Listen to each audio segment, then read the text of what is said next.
welcome to all of you to this insightful panel session titled From Surviving to Thriving: Strategies for Competitive Advantage in Challenging Times. I am honored to stand before you as your host for today to facilitate the dynamic discussion among our esteemed panelists.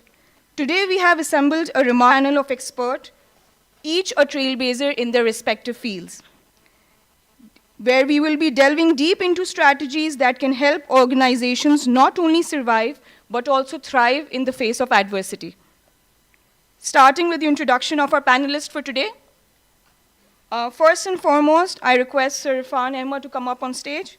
He is the CEO of Hearts Corporation. Irfan Ahmed, a seasoned corporate leader with over 30 years of experience, currently the CEO of Hearts in Pakistan. Irfan's impressive career includes working with renowned companies like Siemens and P&O Ned Lloyd. Before joining Hearts, known for his tailored advice and ability to connect with diverse groups, Irfan has also mentored individuals and engaged audiences as a guest speaker and visiting faculty at prestigious universities. It has taken him to international conferences and allowed him to collaborate with senior leaders in both public and private sectors. Moving on to our next panelist, Shahab Shams. I request you to come on stage, please.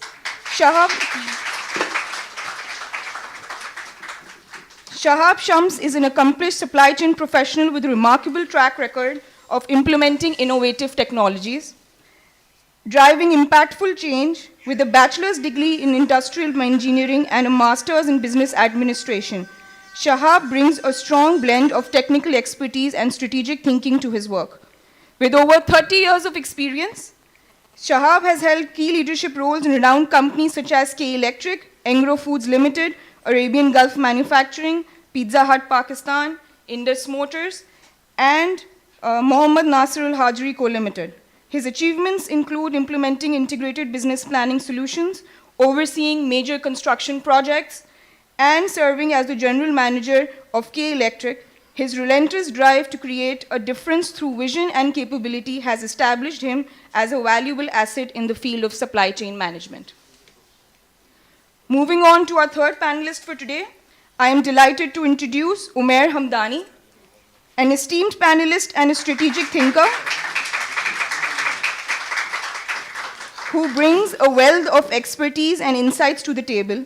With a strong background in marketing and sales, he holds a master's degree in marketing. His diverse experience encompasses role with a versatile professional. He has worked with companies such as Friesland Campina, Nestle, and currently heads the institutional sales department in Jugno. Our last panelist for today, Mr. Kashif. Please come on stage. Kashif is an accomplished seasoned supply chain leader with over 17 plus years of experience. Strategic supply chain, procurement, sales, and inventory operational planning. He improves inventory turns, enhances service, and improving performance through process improvement. He is skilled in managing cross-functional teams of end-to-end supply chain, worked in diversified industries and culture, excellent combination of strategic and tactical skills, and all those present here will learn how technology will shape the core of logistics industry in the upcoming years. He is currently the group head of supply chain, Jaffer Brothers. After the introduction of a panelist, I would like to request Sir Farhan to come up and moderate this panel session for today.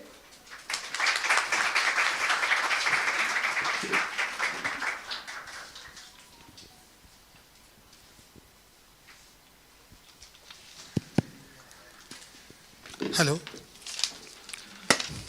Good evening, everyone. Thanks for such a wonderful round of applause. I welcome this highly anticipated panel discussion today. We have eminent people in their fields, and at the end of this session, I hope you will learn a lot of information. You will find opinions of these experts. Some of them will be converging and some will be diverging. So I won't waste your time. Without further ado, let's start the session. I have a set of questions, and these questions, by the way, are curated by our students. I've simply synthesized them.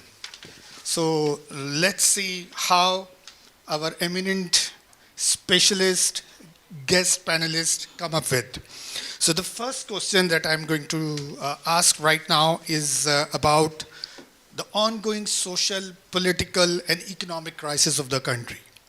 And we all are, in fact, facing the brunt of this problem.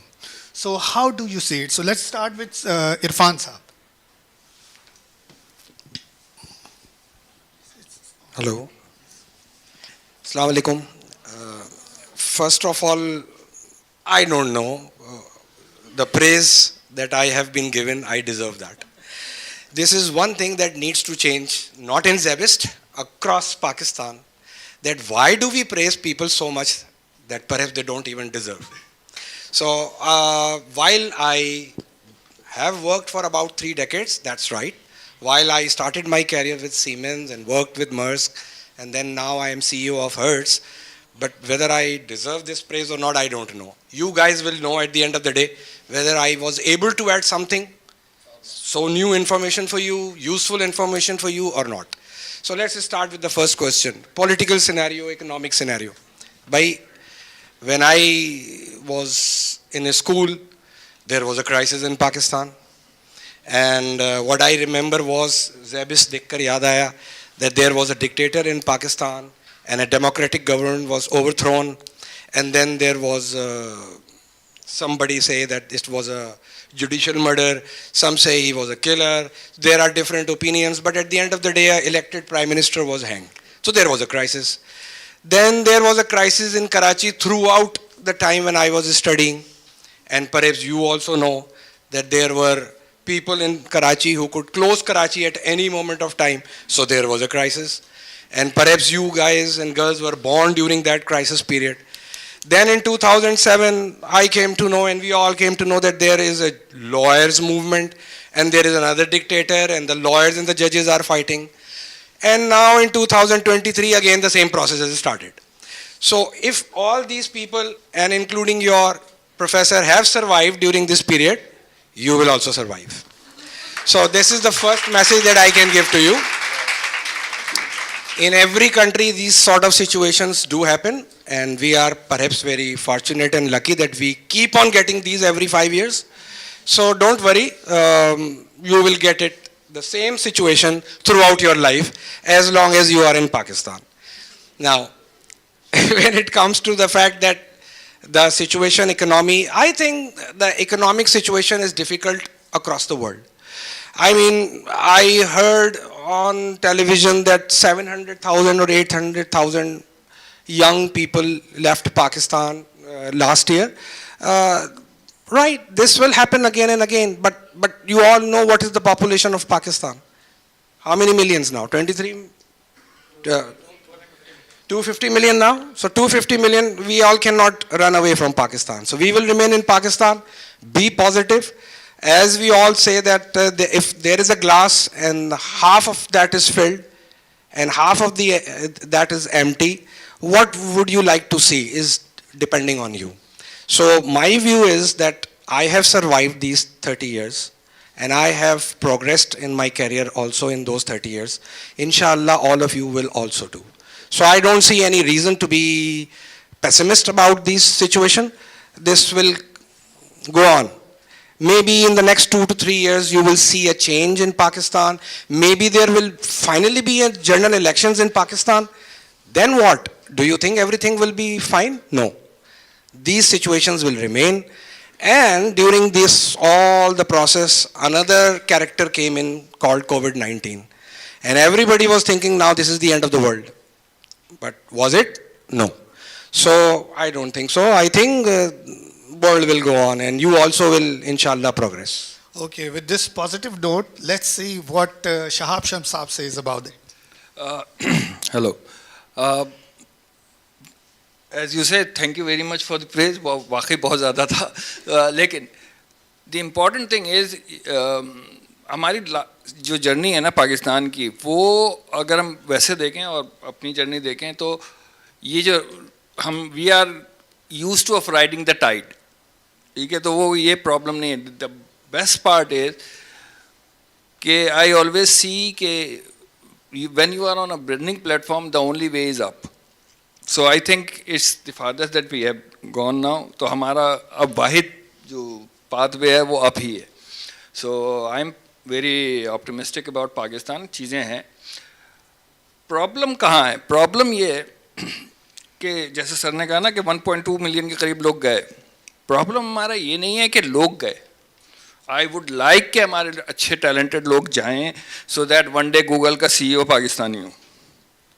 But problem is कि जो लोग यहाँ बैठे हुए हैं वो उस gap को कितनी तेज़ी से फिल करते हैं. और हम जो ये जनरेशन बैठी है, हमारे पास शायद वो मौके नहीं थे, हमारी वो ग्लोबल रीच नहीं थी, हमारी इतनी अंडरस्टैंडिंग नहीं थी शायद कि हम वो सारे एस्पेक्ट्स जो कि बाहर हो रहे हैं उनको हम एब्जॉर्ब करके इम्प्लीमेंट कर सकते. आप लोगों के पास एक बहुत बड़ी जिसे कहते हैं ना अपॉर्चुनिटी है. वो ये कि आप लोगों की ग्लोबल रीच बहुत है. अब अमेरिका में जो प्रैक्टिस हो रहा है वो आपको किसी न किसी पेपर में किसी न किसी रिव्यू के तहत यहाँ पढ़ने के लिए मिल सकता है. हमारे लिए वो 8 महीने के बाद हार्वर्ड रिव्यू का कोई सब्जेक्ट कहीं से मिल जाता था तो हम लोग पढ़ लेते थे, और वो भी 2 साल पुराना होता था. आप लोगों के लिए वो ऑनलाइन है. तो वो उस गैप को जितनी जल्दी हम फिलअप कर सकें, जितनी जल्दी हम we rise to the steps वाली सिचुएशन है कि कितनी तेज़ी से हम उस जगह को आ रहे हैं, वो बहुत इम्पोर्टेंट है. मेरा अपना ख्याल ये है कि the rate of change from the last century to this would be enormous. और वो फ्रॉम कॉन्सेप्ट टू डिलीवरी जो पहले सालों में होती थी, now it has gone two days. और यही रेट जो है आप लोगों को अपने अंदर अगर डेवलप करना है तो this can not be possible without being optimistic. Okay, all right. So first of all, thank you very much for the invitation, and I'm really honored to share this panel. काफ़ी experienced लोग हैं, मैं काफ़ी इनके बीच में काफ़ी young feel कर रहा हूँ, and तो I will relate more my comments to your generation जहाँ के लोग करीब बैठे हुए हैं, respecting the views of the esteemed panelist. So मेरा पॉइंट इसमें थोड़ा सा डिफरेंट है. व्हाट आई फील इज़ कि when there is a problem तो आपके पास जितने बड़े चैलेंजेस होते हैं उतनी ही बड़ी अपॉर्चुनिटीज़ भी आपके पास आती हैं. सो उसकी सबसे बड़ी एग्जांपल है एज अर्लियर मेंशन्ड कि कोविड में व्हाट हैपेंड कि एक टेक कंपनीज का एक रेवोल्यूशन आया एंड एवरीवन टुक ओवर, और सारी पूरी इंडस्ट्री के डायनामिक्स उसने चेंज करके रख दिए. एग्जाम्पल इज़ आपका delivery hero which is food pandas of the world and everything, जहाँ पर आपकी जो पूरी एक बिजनेस मैनेजमेंट का जो एक स्ट्रक्चर था वो चेंज हुआ, कन्वेंशनल वे चेंज हुआ. Right now representing tech company B2B e-commerce में काम कर रहा हूँ सिंस लास्ट 1 ईयर. उससे पहले I was associated with Nestle जो कि एक बहुत कन्वेंशनल आपका ग्लोबल फूड बिजनेस का लीडर है. So what I really felt कि यार टेक्नोलॉजी को जो एब्जॉर्ब करना और फिर उसको इम्प्लीमेंट करना is the key to success. So what these tech companies did, उन्होंने राइट अपॉर्चुनिटी को वेट नहीं किया कि यार आनी है, उन्होंने अपॉर्चुनिटी क्रिएट करी. सो देर इज़ अ कन्वेंशनल, अगर आप पाकिस्तान का रिटेल मॉडल अगर स्टडी करें, so it's a 75 year old model. वही मैन्युफैक्चरर है, वही डिस्ट्रीब्यूटर है, वही वेयर हाउसिंग है, वही उसके सारा पूरा स्ट्रक्चर है. बट देयर केम इन के B2B ई-कॉमर्स ने एक इंट्रोडक्शन लिया लाइक 3 years बैक, और आज मोर और लेस मंथली 10 बिलियन का रेवेन्यू 2 कंपनीज शेयर कर रही हैं all in all. So again it's all about कि आप इस चेंज को किस तरह से एब्जॉर्ब करते हैं and how you find the opportunities out of these challenges. Sir ने मेंशन किया कि इट्स रियली गुड कि पाकिस्तानीज़ यहाँ से जाएं और वो गूगल के CEOs बने. व्हाट माय व्यू इज़ कि जो यहाँ रह गए वो ये सोचें कि हमने यहाँ गूगल क्रिएट करना है पाकिस्तान में, ये विजन होना चाहिए. So it's all about your vision. तो इस जनरेशन का विजन लिमिटेड नहीं होना चाहिए. आई रियली फील, मतलब मुझे बड़ा अफसोस होता है कि हमारा विजन अब इतना छोटा हो गया है कि हम बाहर जाएंगे, डॉलर कमाएंगे और बस उसको एक सिर्फ मटीरियलिस्टिक अप्रोच है, not to add something some value to the overall ecosystem. क्या आज आप पाकिस्तान में क्या चीज़ ऐड कर रहे हैं, अपने कंट्री के लिए क्या चीज़ ऐड कर रहे हैं, टेक्नोलॉजी को एब्जॉर्ब करें, टेक्नोलॉजी को समझें, artificial intelligence. Even these global giants, Googles, Microsoft, every other giant is now fighting कि यार AI में कौन आगे निकलेगा. एंड आई डोंट नो कि आई एम सॉरी टू से पाकिस्तान की कोई भी यूनिवर्सिटी इस वक्त AI को इवन समझाने के लिए भी रेडी है कि what this is all about. So so vision should be कि यार हमने हमारे गोल्स क्या हैं. विजन हमेशा सोच बड़ी होनी चाहिए. होता है नहीं होता, इट डिपेंड्स ऑल अपॉन अल्लाह ताला. बट अगेन आपका विजन शुड बी लाइक कि यार हमने दुनिया का गूगल यहाँ क्रिएट करना है. इसकी सबसे बड़ी example, if you are really into international politics, और अगर आप देखते हैं चीज़ों को या इंटरनेशनली आप करंट अफेयर्स को स्टडी करें, सो आई रियली, मतलब मैं इसराइल को अगर आप स्टडी करें, पूरी दुनिया में they are only 6 million people यार. And 6 million peoples what they are doing is wonders. उनके स्टार्टअप्स देखें, उनके आइडियाज़ देखें. इट्स ऑल अबाउट विजन कि यार हमने करना क्या है. तो it's not about quantity, it's always about quality. So work upon your vision. इस पॉलिटिकल टर्मोइल में से, इस इकोनॉमिक टर्मोइल में से निकलने की कोशिश करें. आई कैन ईजीली कॉमेंट कि अगर आज मैं एक ऐसे इकोसिस्टम का पार्ट हूँ, सो जहाँ पर इस टफ इकोनॉमिक टाइम्स का हमें फ़ायदा हुआ.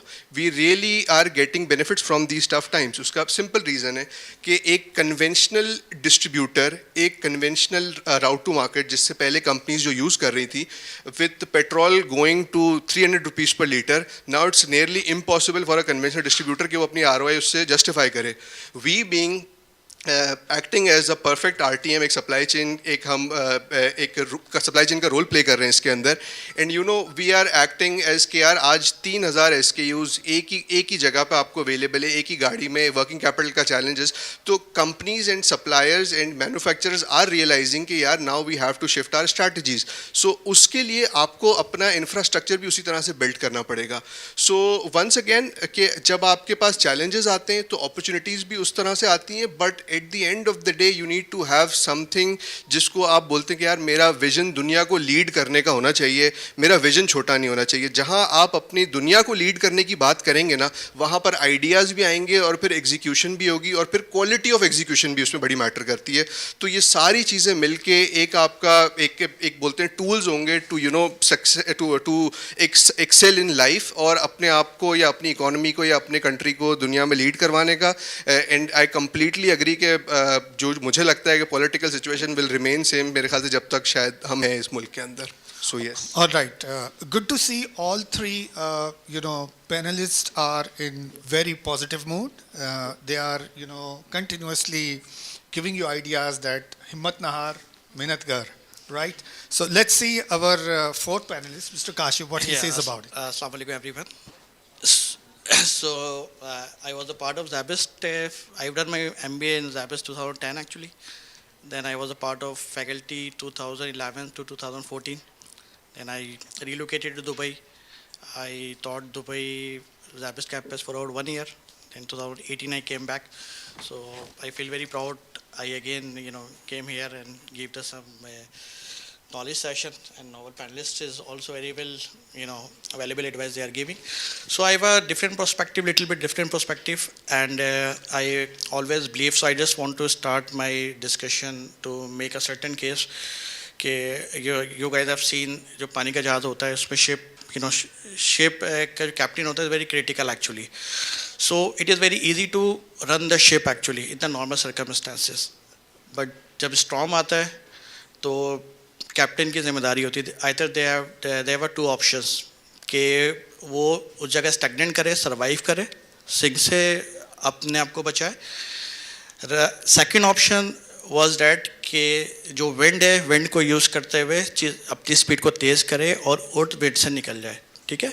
सो अगर जहाज़ के कैप्टन ने डिसाइड किया है कि they need to stay and survive, that's come done the surviving strategy. और topic is from surviving to thriving. So on the other hand, other captain was decided to know I have to use the harness the wind, so they have to take a certain strategy.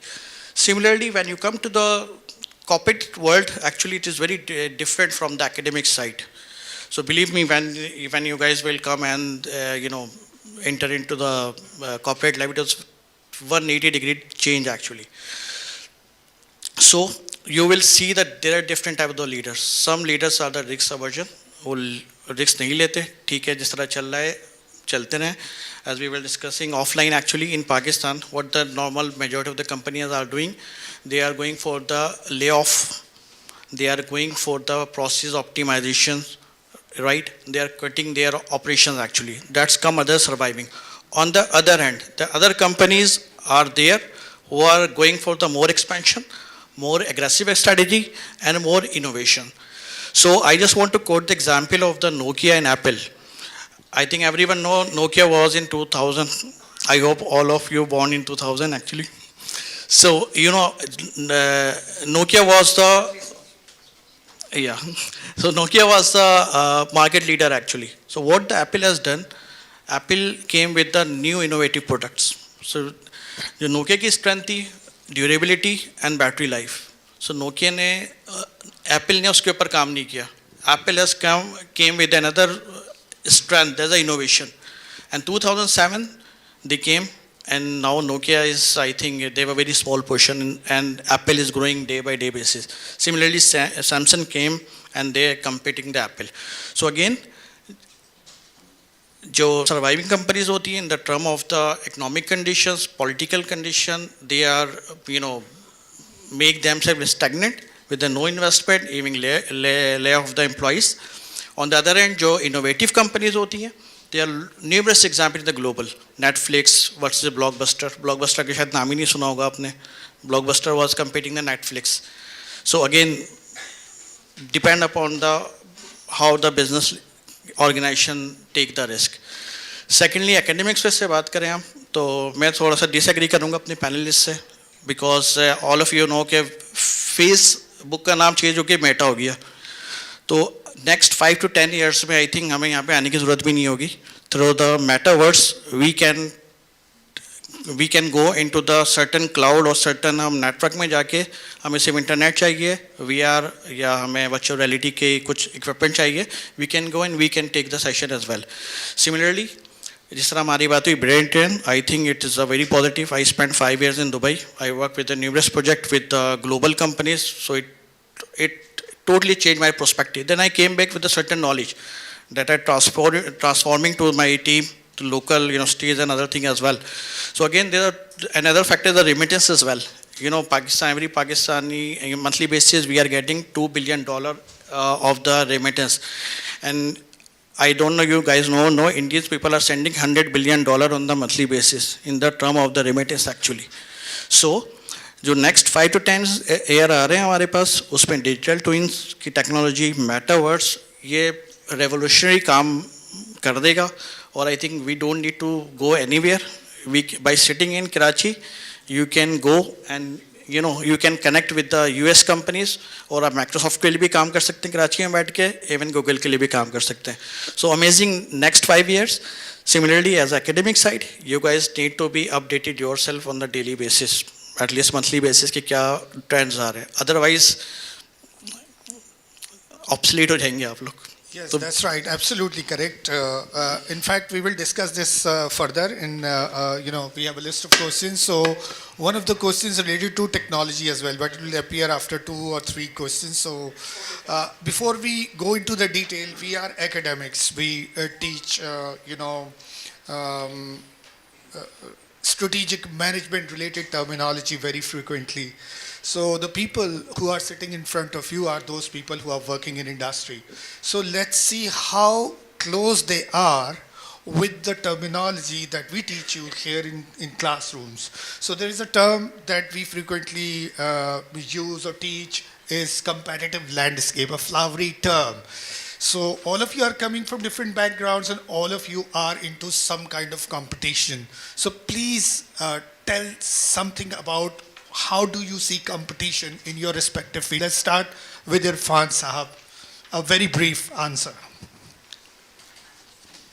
देखें, competition का जहाँ तक ताल्लुक है, इसके मुख्तलिफ views हो सकते हैं. फॉर एग्ज़ाम्पल, मैं हर्ट्स को लीड करता हूँ, सो naturally या logically हर कोई ये कहेगा the competitors are those who are into car rental because Hertz is a car rental company. That's one way of seeing the things. But मैंने जब मैनेजमेंट को पढ़ा या सीखने की थोड़ी बहुत कोशिश करी, so आप लोगों ने भी शायद ये या तो इन्होंने ही आपको बताया होगा या आपने खुद ही पढ़ा होगा कि there is a famous story कि there was a person, Roberto Guzetta, I think, he was a CEO of Coca-Cola. और इनके दौर में इनके पास जब एक टारगेट आया यूएसए में कि यूएसए में कोका कोला के मुकाबले में पेप्सी का शेयर ज़्यादा है, so what should be our strategy कि हम पेप्सी को डिफीट करें और कोका कोला को लोग ज़्यादा पिएं.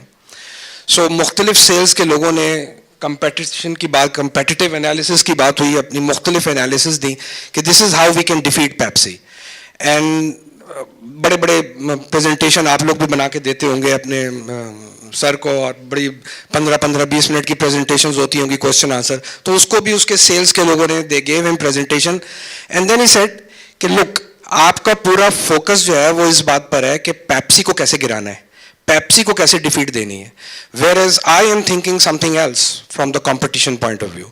आई एम थिंकिंग कि कोका कोला एक लिक्विड है और पेप्सी भी एक लिक्विड है. What I want to know from you guys is कि अमेरिकन्स कितना लिक्विड कंज्यूम करते हैं. वो लिक्विड पानी की फॉर्म में भी हो सकता है, वो जूस की फॉर्म में भी हो सकता है, वो किसी और फॉर्म में भी हो सकता है.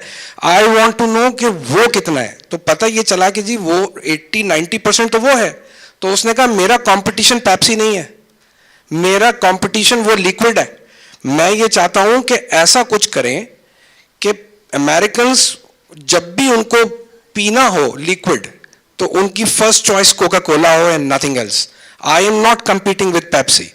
और विद दैट बैकग्राउंड फिर vending machines I and then to this day Pepsi को तो डिफीट कर ही दिया कोका कोला ने अमेरिका में, लेकिन जो उसने आगे बढ़ा. सो on the competition I will give you this example. Why?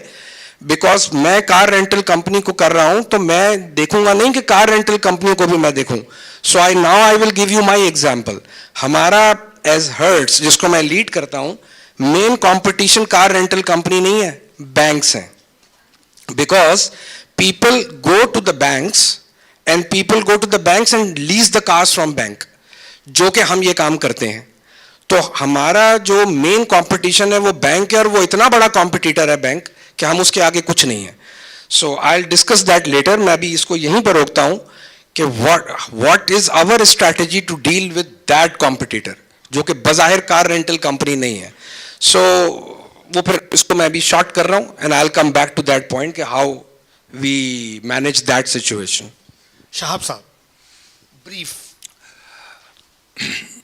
Competition basically सिर्फ ऑर्गेनाइजेशन के लेवल पे नहीं है.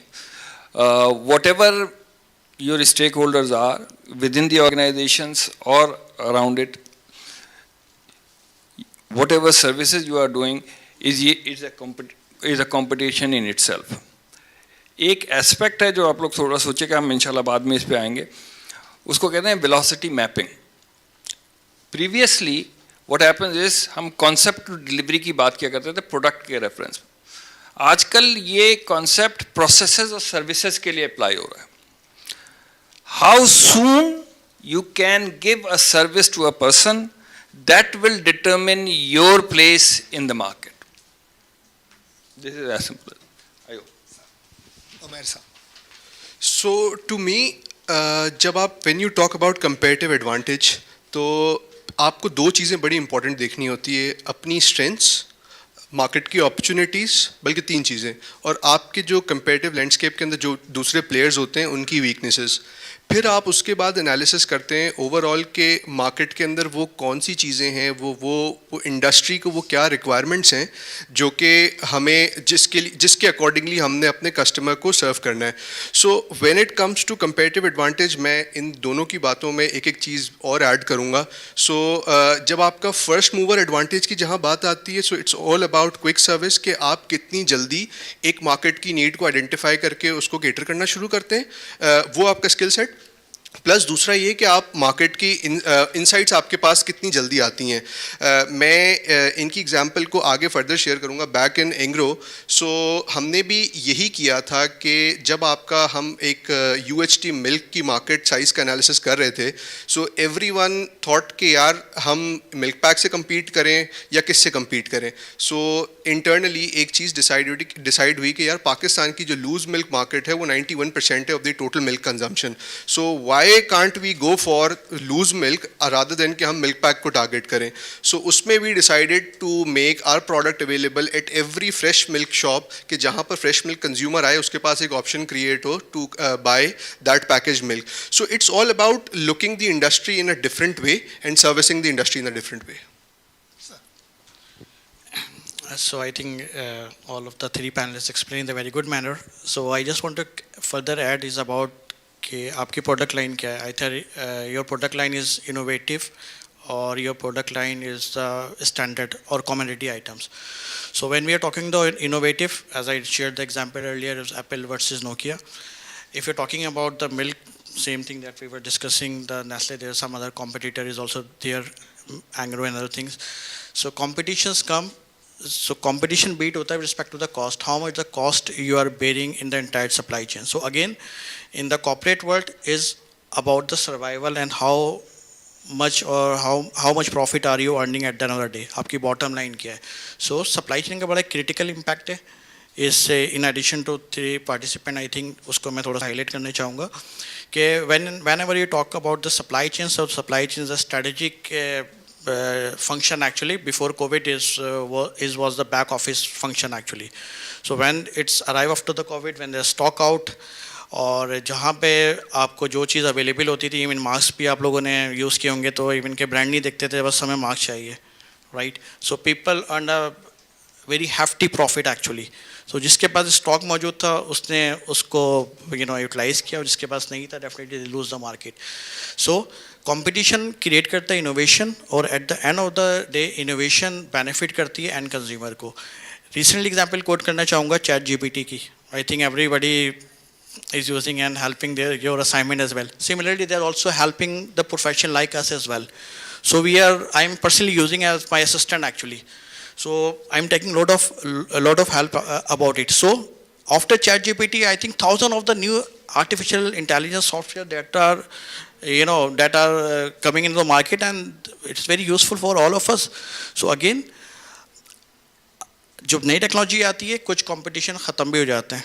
जब चैट जीपीटी आया तो जितनी भी यूएस के अंदर कंपनीज़ हैं जो कि ऑनलाइन ट्यूशन या असाइनमेंट बेस्ड सर्विसेज कर रही थी वो तकरीबन नियर टू बैकरप्ट की तरफ आ गए. सो कंपटीशन के साथ साथ आपको अपने कंपटीटर की नेक्स्ट मूव के ऊपर भी नज़र रखनी पड़ती है कि वो कहीं नई टेक्नोलॉजी के ऊपर तो मूव नहीं हो रहे. अगर वो मूव हो रहे हैं और मार्केट के साथ अब अलाइन नहीं है तो definitely you will be out from the market. So competition can make you or also break you. All right. Kashif Saab has a great exposure. It seems great exposure with technology. So, हमारे बाकी तीन जो panelists हैं, I would want them to share something about AI. उनकी areas में AI किस हद तक affect कर रही है and what do they see in future? What lies ahead in future in terms of application of artificial intelligence? मैं सवाल को स्किप करूंगा क्योंकि मैं तो पुराना आदमी हो गया हूँ बहुत. और हमारी बिजनेस में टू बी वेरी ऑनेस्ट मैं इसलिए बोल सकता हूँ मैं, लेकिन I will leave it to these guys because उन्होंने स्टार्ट में ही कह दिया था हम पुराने हैं ये नए हैं. तो leave it to the experts to talk about AI, क्योंकि मैं हमारी बिजनेस पे ठीक है थोड़ा सा इम्पैक्ट आएगा but not to that extent कि जहाँ मैं इतना इन्वॉल्व हूँ. तो I will pass it on this question to the younger generation to elaborate further on. Thank you very much. So right now हम जिस बिज़नेस में इस वक्त एक्टिव हैं या जो काम कर रहे हैं, so artificial intelligence is the core of that. So if you talk about Jugnu Tech Private Limited, so it's a B2B e-commerce जो right now more or less इस वक्त 100,000 retailers पाकिस्तान में use कर रहे हैं for the procurement of more than 3,000 SKUs. So वहाँ पर अगर if you really want to manage each and every retailer on an individual level तो आपको उनकी Excel sheets maintain करनी पड़े, आपको उनके बारे में सब कुछ maintain करना पड़ेगा. But right now globally you have multiple technologies, multiple options. Amazon is doing wonderful job in this. वो काफ़ी सारे प्रोडक्ट्स होते हैं, हम उनके साथ भी कनेक्ट कर रहे होते हैं. AWS का जो उनका एक बड़ा ज़बरदस्त सी एक ऑफरिंग्स है, इसमें एक बहुत ही फेमस प्रोडक्ट है विच इज़ क्लेवर टैप, और बहुत सारे ऐसे प्रोडक्ट्स हैं. So what it actually does is कि वो आपकी एप्लीकेशन के ऊपर एक कंज्यूमर का पूरा डेटा गैदर करती है of its past purchasing trend and then suggestive selling खुद कर रही होती है application without any human intervention of different categories. अगर आप एक ऐप खोलते हैं, even every other app, Foodpanda, जो भी आपकी इस वक्त करंट ऐप्स हैं जो मार्केट को लीड कर रही हैं, so everyone is using AI. आपको जितनी भी सजेस्टिव सेलिंग्स आ रही होती हैं, आपको जितने भी बैनर्स नज़र आ रहे होते हैं, आपको जितनी भी मार्केटिंग कैंपेन्स नज़र आ रही होती हैं, so everything is AI driven. There is no marketing team होती है, मार्केटिंग टीम वो उसकी फंडामेंटल्स डिसाइड करती है, बट अगेन जो एक्टिविटी एग्जीक्यूट होती है it's all with the help of AI. So AI is the next big thing in this coming world, और आपके जो आगे ग्लोबली लोगों ने एक्सेल करना है वो AI के थ्रू ही करना है.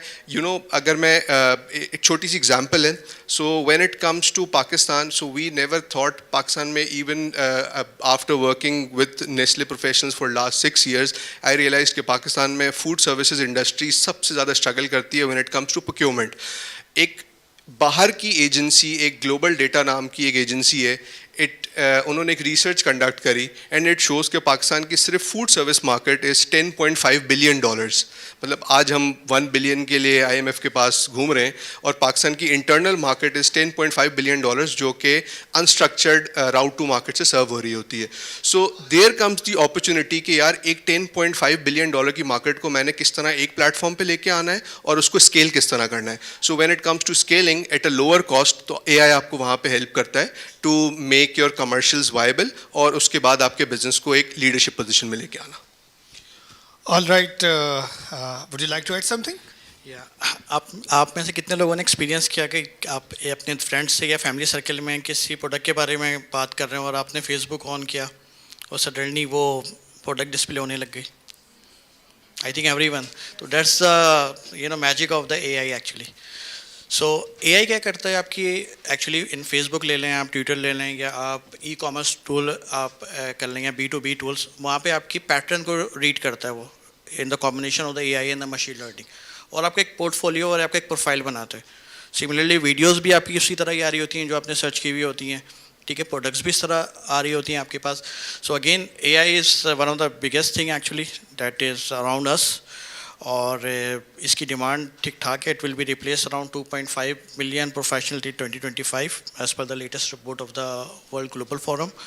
सो आई थिंक एकेडमिक्स के अंदर, और जिस तरह आप लोग माशाल्लाह फाइनल ईयर के स्टूडेंट्स, आई थिंक तो you guys have to be learn the basic fundamental about the AI, और how quickly you guys have to adopt and utilize it, the technologies actually. And एक example मैं और करना चाहूँगा is about the UPS का नाम सबने सुना होगा.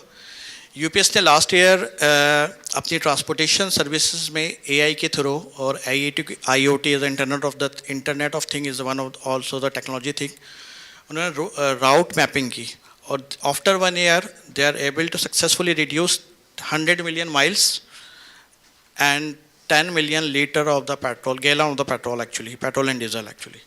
So that's all happened due to the AI and machine learning. Okay, Shahab Saab also has some idea about it. पहली चीज़ तो ये कि ये AI की वजह से जो सबसे ज़्यादा ज़िंदगी डिफ़िकल्ट हुई है वो टीचर्स की हुई है, क्योंकि बहुत सारी चीज़ें अब थीसिस जो है वो थ्रू AI बन रहा होता है. जो सबसे मेजर इम्पैक्ट है ना, जो आप लोगों के लिए बहुत ज़रूरी है, और ये मैं मुख्तलिफ इंटरव्यूज़ में बहुत फील करता हूँ, वो ये, at your age and your study you should be able to actually navigate those dashboards to your use. अगर आप analytical inference नहीं निकाल सकते डाटा से, तो then you won't be able to actually translate that data into an information. पिछले 5 सालों में पावर BI के थ्रू आप किसी भी डैशबोर्ड, किसी भी डाटा बैंक को आप डैशबोर्ड लिंक करके डैशबोर्ड बना सकते हैं. बट प्रॉब्लम इज उसमें से कितने लोग ऐसे हैं जो प्रोजेक्शंस को रेग्रेशन के थ्रू एनालाइज कर सकते हैं. That's what makes the difference. AI की लॉजिक क्रिएट करना बहुत ज़रूरी है, AI के फिल्टर्स को मैप करना बहुत ज़रूरी है. If you know that, then only you can move in the world. Great, wonderful. Okay, there is a word very popular these days about sustainability. So let's see how our guest panelists talk about it, how they view it. Irfan साहब. देखिए, किसी भी company के लिए, क्योंकि we are all representing the business organisations over here, मैं ये हमेशा ये बात कहता हूँ, जहाँ भी जब भी मैंने पढ़ाया है, किसी सेशन में गया हूँ, कि देयर आर 2 थिंग्स. एक है आपका सेल्स या रेवेन्यू, और दूसरी चीज़ है आपकी कॉस्ट. आप इसको यूं एग्ज्यूम कर लीजिए कि ये क्रोकोडाइल के जॉज है, जो अपर साइड है वो रेवेन्यू है और जो लोअर साइड है वो कॉस्ट है।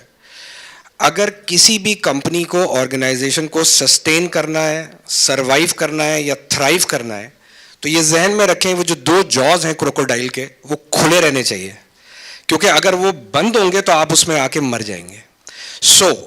ये एक सिंपल सी एग्जांपल से मैं करूंगा कि आइडियल सिचुएशन किसी भी ऑर्गेनाइजेशन के लिए सस्टेन करने के लिए और थ्राइव करने के लिए यह है कि ये दोनों जॉज को जितना खोल सकते हैं खोल लें, मीनिंग रेवेन्यू को अपने बढ़ाते चले जाएं and reduce your cost as much as possible. Now this is a very ideal scenario, ये हर वक्त होता नहीं है। सो अगर आपको आपकी रेवेन्यू नीचे जा रही है तो आपका ऊपर वाला जॉ नीचे आ रहा है, तो आप अपने नीचे वाले जॉ को भी नीचे करें, कॉस्ट को भी नीचे करें। So if you want to sustain, survive, thrive, please keep that. किसी भी ऑर्गेनाइजेशन की लीडरशिप के लिए और उसकी मैनेजमेंट के लिए ये बहुत ज़रूरी है कि वो इस जॉज को खुला रखे, आप क्रोकोडाइल के बीच में ना आ जाए।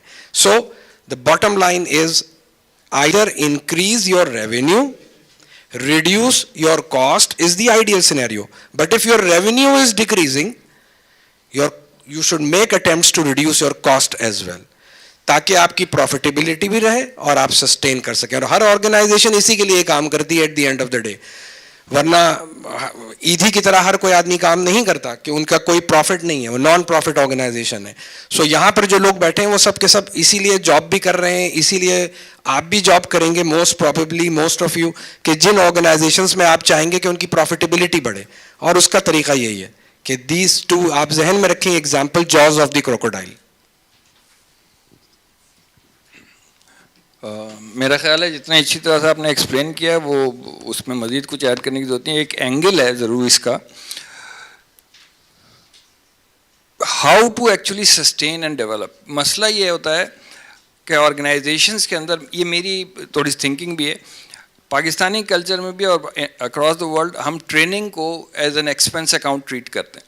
Training is an investment in your process management, in your image, in your overall performance efficiency. The problem is कि ये उस वक्त करना है जब आपकी कंपनी ऑन द राइज है, because then you can actually translate that energy, that training into the real value.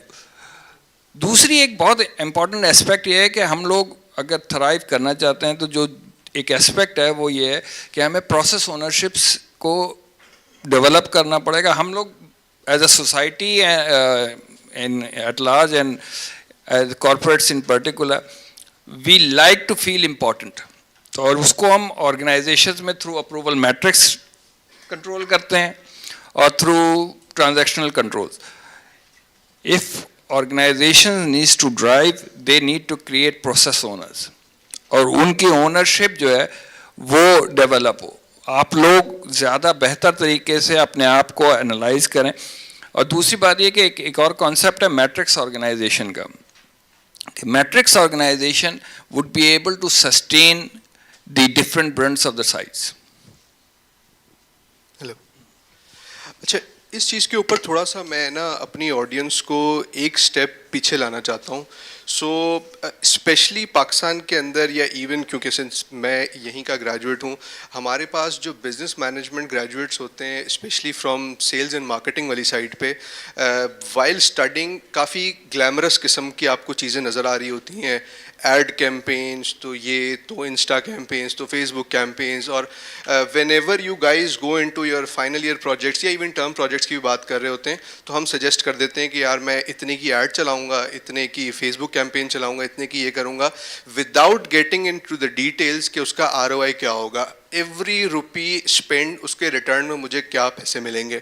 So when it comes to sustainability, एक चीज़ हमेशा याद रखें कि प्रॉफिट इज़ एवरीथिंग। एक कमर्शियल ऑर्गेनाइजेशन का ultimate objective is profitability, that's how it goes on. अगर वो नहीं होती है तो इवेंचुअली उसने बंद हो जाना है।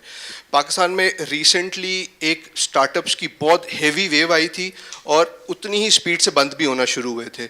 सो वहाँ पर बहुत बड़ा गैप एक फंडामेंटल्स का था।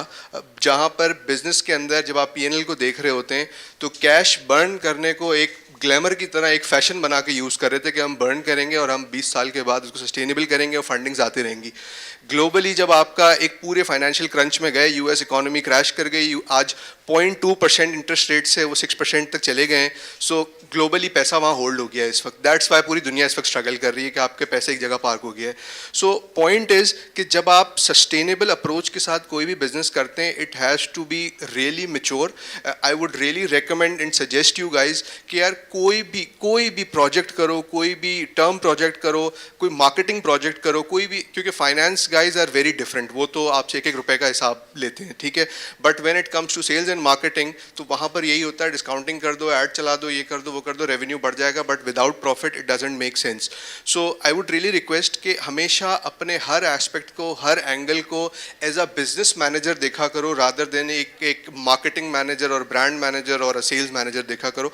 So being a business manager is something very different, जहाँ पर आप अपने पूरे बिजनेस की हेल्थ देख रहे होते हो, उसकी सस्टेनेबिलिटी देख रहे होते हो। सिर्फ टॉप लाइन डिलीवर करनी है, इट्स नॉट अ प्रॉब्लम। आज 100 रुपए की चीज़ को 50 में बेचना शुरू कर दो, पूरी दुनिया खरीदना शुरू कर देगी। कल को वो डिस्काउंटिंग का वेंटिलेटर हटाओगे, मर जाएगी सेल्स। तो पॉइंट इज कि to be sustainable difficult job होती है, पेनफुल जॉब होती है, बट आपको वो एक लॉन्ग टर्म रिजल्ट्स देती है, जिसके लिए आपकी कमर्शियल सेंस और बिजनेस मैनेजमेंट सेंस ना बहुत स्ट्रांग होनी चाहिए। So that's it. Thank you so much. I think I just want to add new perspective is about the triple bottom line. So we talk about the single bottom line, financial bottom line. So जब sustainability की बात करते हैं, दुनिया रहेगी तो I think then we will able to survive. Last year everyone remember flood की वजह से 35% of the पाकिस्तान की जो फसलें थी और जो हमारे एग्रीकल्चर था वो डैमेज हो गया था और इसकी वजह से हमें इम्पोर्ट करने पड़ा। तो again very well done. I think इसमें कोई शक नहीं है कि financial way से everybody is working, but there are two other factors are also important actually. One is the environmental perspective. आपका business environment को तो damage नहीं कर रहा, या आप जो material या जो end product कर रहे हैं उससे आप carbon emission तो ज़्यादा नहीं हो रहा आपका। मतलब अगर आप सस्टेनेबिलिटी की डेफिनेशन ये है कि आप करंट रिसोर्सेज को यूज़ करें without compromising the future generation need actually. This is a definition of sustainability. So when we as a business professional, when we talk about it, so we need to be take care all the three parameters. One is a financial indicator. All of my three panelists explained, so I don't want to go in the depth. So I want to more talk about the environmental perspective. So अब आपने देखा होगा कि Tesla की company आ गई है, 2005 में आई थी आई थिंक, जब कोई दूर दूर तक निशान नहीं था emission के ऊपर, फ्लड का या environmental damage का, but they came in the same vision और as a innovative company what they have done now they are the leader for it. So electric vehicle का concept है कि आप emission कम करेंगे, आपकी environment कम से कम damage होगी. Secondly, one of the key indicator जो European companies में, US companies में हैं कि आपकी business की वजह से carbon footprint कितना है और accordingly you have to pay the fine as well. Third prospective about the social impact. आप बिजनेस तो कर रहे हैं, आप सोसाइटी में क्या रिटर्न कर रहे हैं। So you guys have heard about the CSR, corporate social responsibilities. तो बहुत सारी कंपनीज आके चैरिटी प्रोग्राम कर रही होती है, एजुकेशन, इंटर्नशिप और XYZ एक्टिविटीज़। तो again this is a key characteristic of the social. In addition to that कि आपकी जो कंपनी वो इथिकल प्रैक्टिस इस्तेमाल हो और as per the ethical way you run your business rather than by opting the other thing as well. So sustainability को मैं summarize ये करूँगा is not about only the financial perspective, is two other factors are also very important. One is the environmental and the third one is the social. और as a Pakistan we have also impacted the flood जो हमारे साथ हुआ। Last development जो मैं share करना चाहूँगा, all of you guys you know about the G20, दो G17 ने 3 कंट्रीज अभी प्रेजेंट नहीं कर रहे हैं। उसका slogan very interesting actually, slogan है उसका one earth one family one future. So again the slogan belong to the sustainability. Okay, all right. So now the next question is about COVID-19. Although some of you have actually touched upon this topic, but I want a brief answer about the impact of COVID-19. What have we learned from it? Irfan साहब। कोविड-19 तो खैर ये जो सारी audience बैठी है इन्होंने भी देखा है, पर्सनल एग्जाम्पल ये है कि घर के अंदर झाड़ू लगानी पड़ी मुझे, पोछा लगाया है अपने कमरे में। तो कोविड-19 मुझे बाज़ औक़ात लगता है कि फ़ीमेल्स लेकर आई थी। मैं अपनी वाइफ को ये कहता हूँ भाई तुम लेकर आई, पहली दफ़ा पता चला बर्तन धोए, झाड़ू लगाई, पोछा लगाया, तो ये एक चेंज था। So with this example what I want to tell you is कि ये पर्सनल लाइफ में चेंजेस आई, और अब मैंने रियलाइज़ किया कि शायद my wife, she is a doctor, she works, but वो जो घर में काम करती थी या कर रही है वो मैंने कभी भी नहीं किया। तो I realise that I have to be a human being also. So to all the male participants over here, अगर कोविड से आप इंसान बन गए हैं मेरी तरह या बनने की कोशिश कर रहे हैं तो बन जाएं, क्योंकि हमारे माशरे में with all due respect to the males आदमी ही थोड़ी सी ज़्यादती ज़्यादा करते हैं। तो कोविड-19 का पहला सबक ये है, काश के हम सब ये इधर जो लोग बैठे और जो उधर बैठे मर्द हजरात सीख जाएं। That is the first change that I learn from कोविड-19। झाड़ू लगाना आसान नहीं था। Okay, now the second point when it comes to the organisation, मैं आपको सिर्फ अपनी ऑर्गेनाइजेशन की एग्जांपल दूंगा। व्हेन कोविड केम, पहला इंप्रेशन ये आया कि गए, और जो हमने 2019 में बेहतरीन रिजल्ट्स प्रोड्यूस किए थे, अब 2020 जो है वो हमें ग्रेवयार्ड में लेके जाएगा। But it did not happen, and actually we thrived, and actually we performed very well as compared to 2019. और एक 2 मिनट में मैं आपको बताऊंगा, I lead a company, I can give you the example of that company only. हमारे 2 products या 2 services हैं, और एक अगर मैं आपको बिल्कुल आसान लफ्ज़ों में समझाने की कोशिश करूं, हम कार्स में डील करते हैं।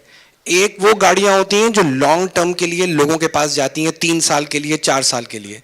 So people like P&G, GE and the other multinational companies take cars from us, use those cars for 4 years. वो तो एक बड़ा safe business है। But there is another segment which is called rent a car segment, जो daily basis पे use होता है, वो zero हो गया, वो immediately zero हो गया, क्योंकि जब हर कोई झाड़ू लगा रहा था घर पे, तो गाड़ियों पे तो नहीं आएगा बैठ के।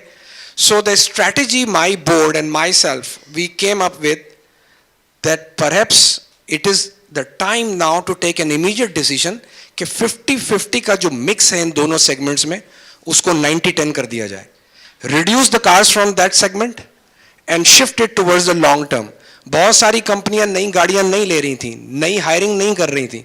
So we used all those cars of the rent a car segment जो zero हो गया था, और अपने उस सेगमेंट को हमने 50% से 90% बना दिया, और जब वो 90% हो गया तो हमारा बिजनेस चलता रहा। Only we suffered a 10% loss, and then we realised once the Covid factor was over, यही मिक्स हमारे लिए बहुत अच्छा है, because the rent a car segment के अंदर फ्यूल भी जाता है और दूसरे सेगमेंट के अंदर फ्यूल नहीं होता, और आपको पता है फ्यूल की प्राइस किधर जा रही है। सो कोविड-19 for me personally was a learning at home, and organizationally we changed the mix of the business segments, and because of that 2020 was the best year of the last 5 years, and then 2021 and then 2022 and still 2023 mashallah is going very fine. So you जब मुश्किलात आती हैं तो you have to rethink and you have to redesign your strategy, and I'm sure इन सब लोगों ने भी ये कुछ ना कुछ किया होगा जो ये भी आपसे शेयर करेंगे। अस्सलाम वालेकुम। वैसे ये पर्सनल वाला तो सभी के लिए सेम है, तो वो, लेकिन एक चीज़ कोविड की वजह से ऑनेस्टली जो बहुत बड़ा इम्पैक्ट था, जो मेरे लिए पर्सनली भी था, we actually get the time to rethink and re-evaluate all the steps in the process.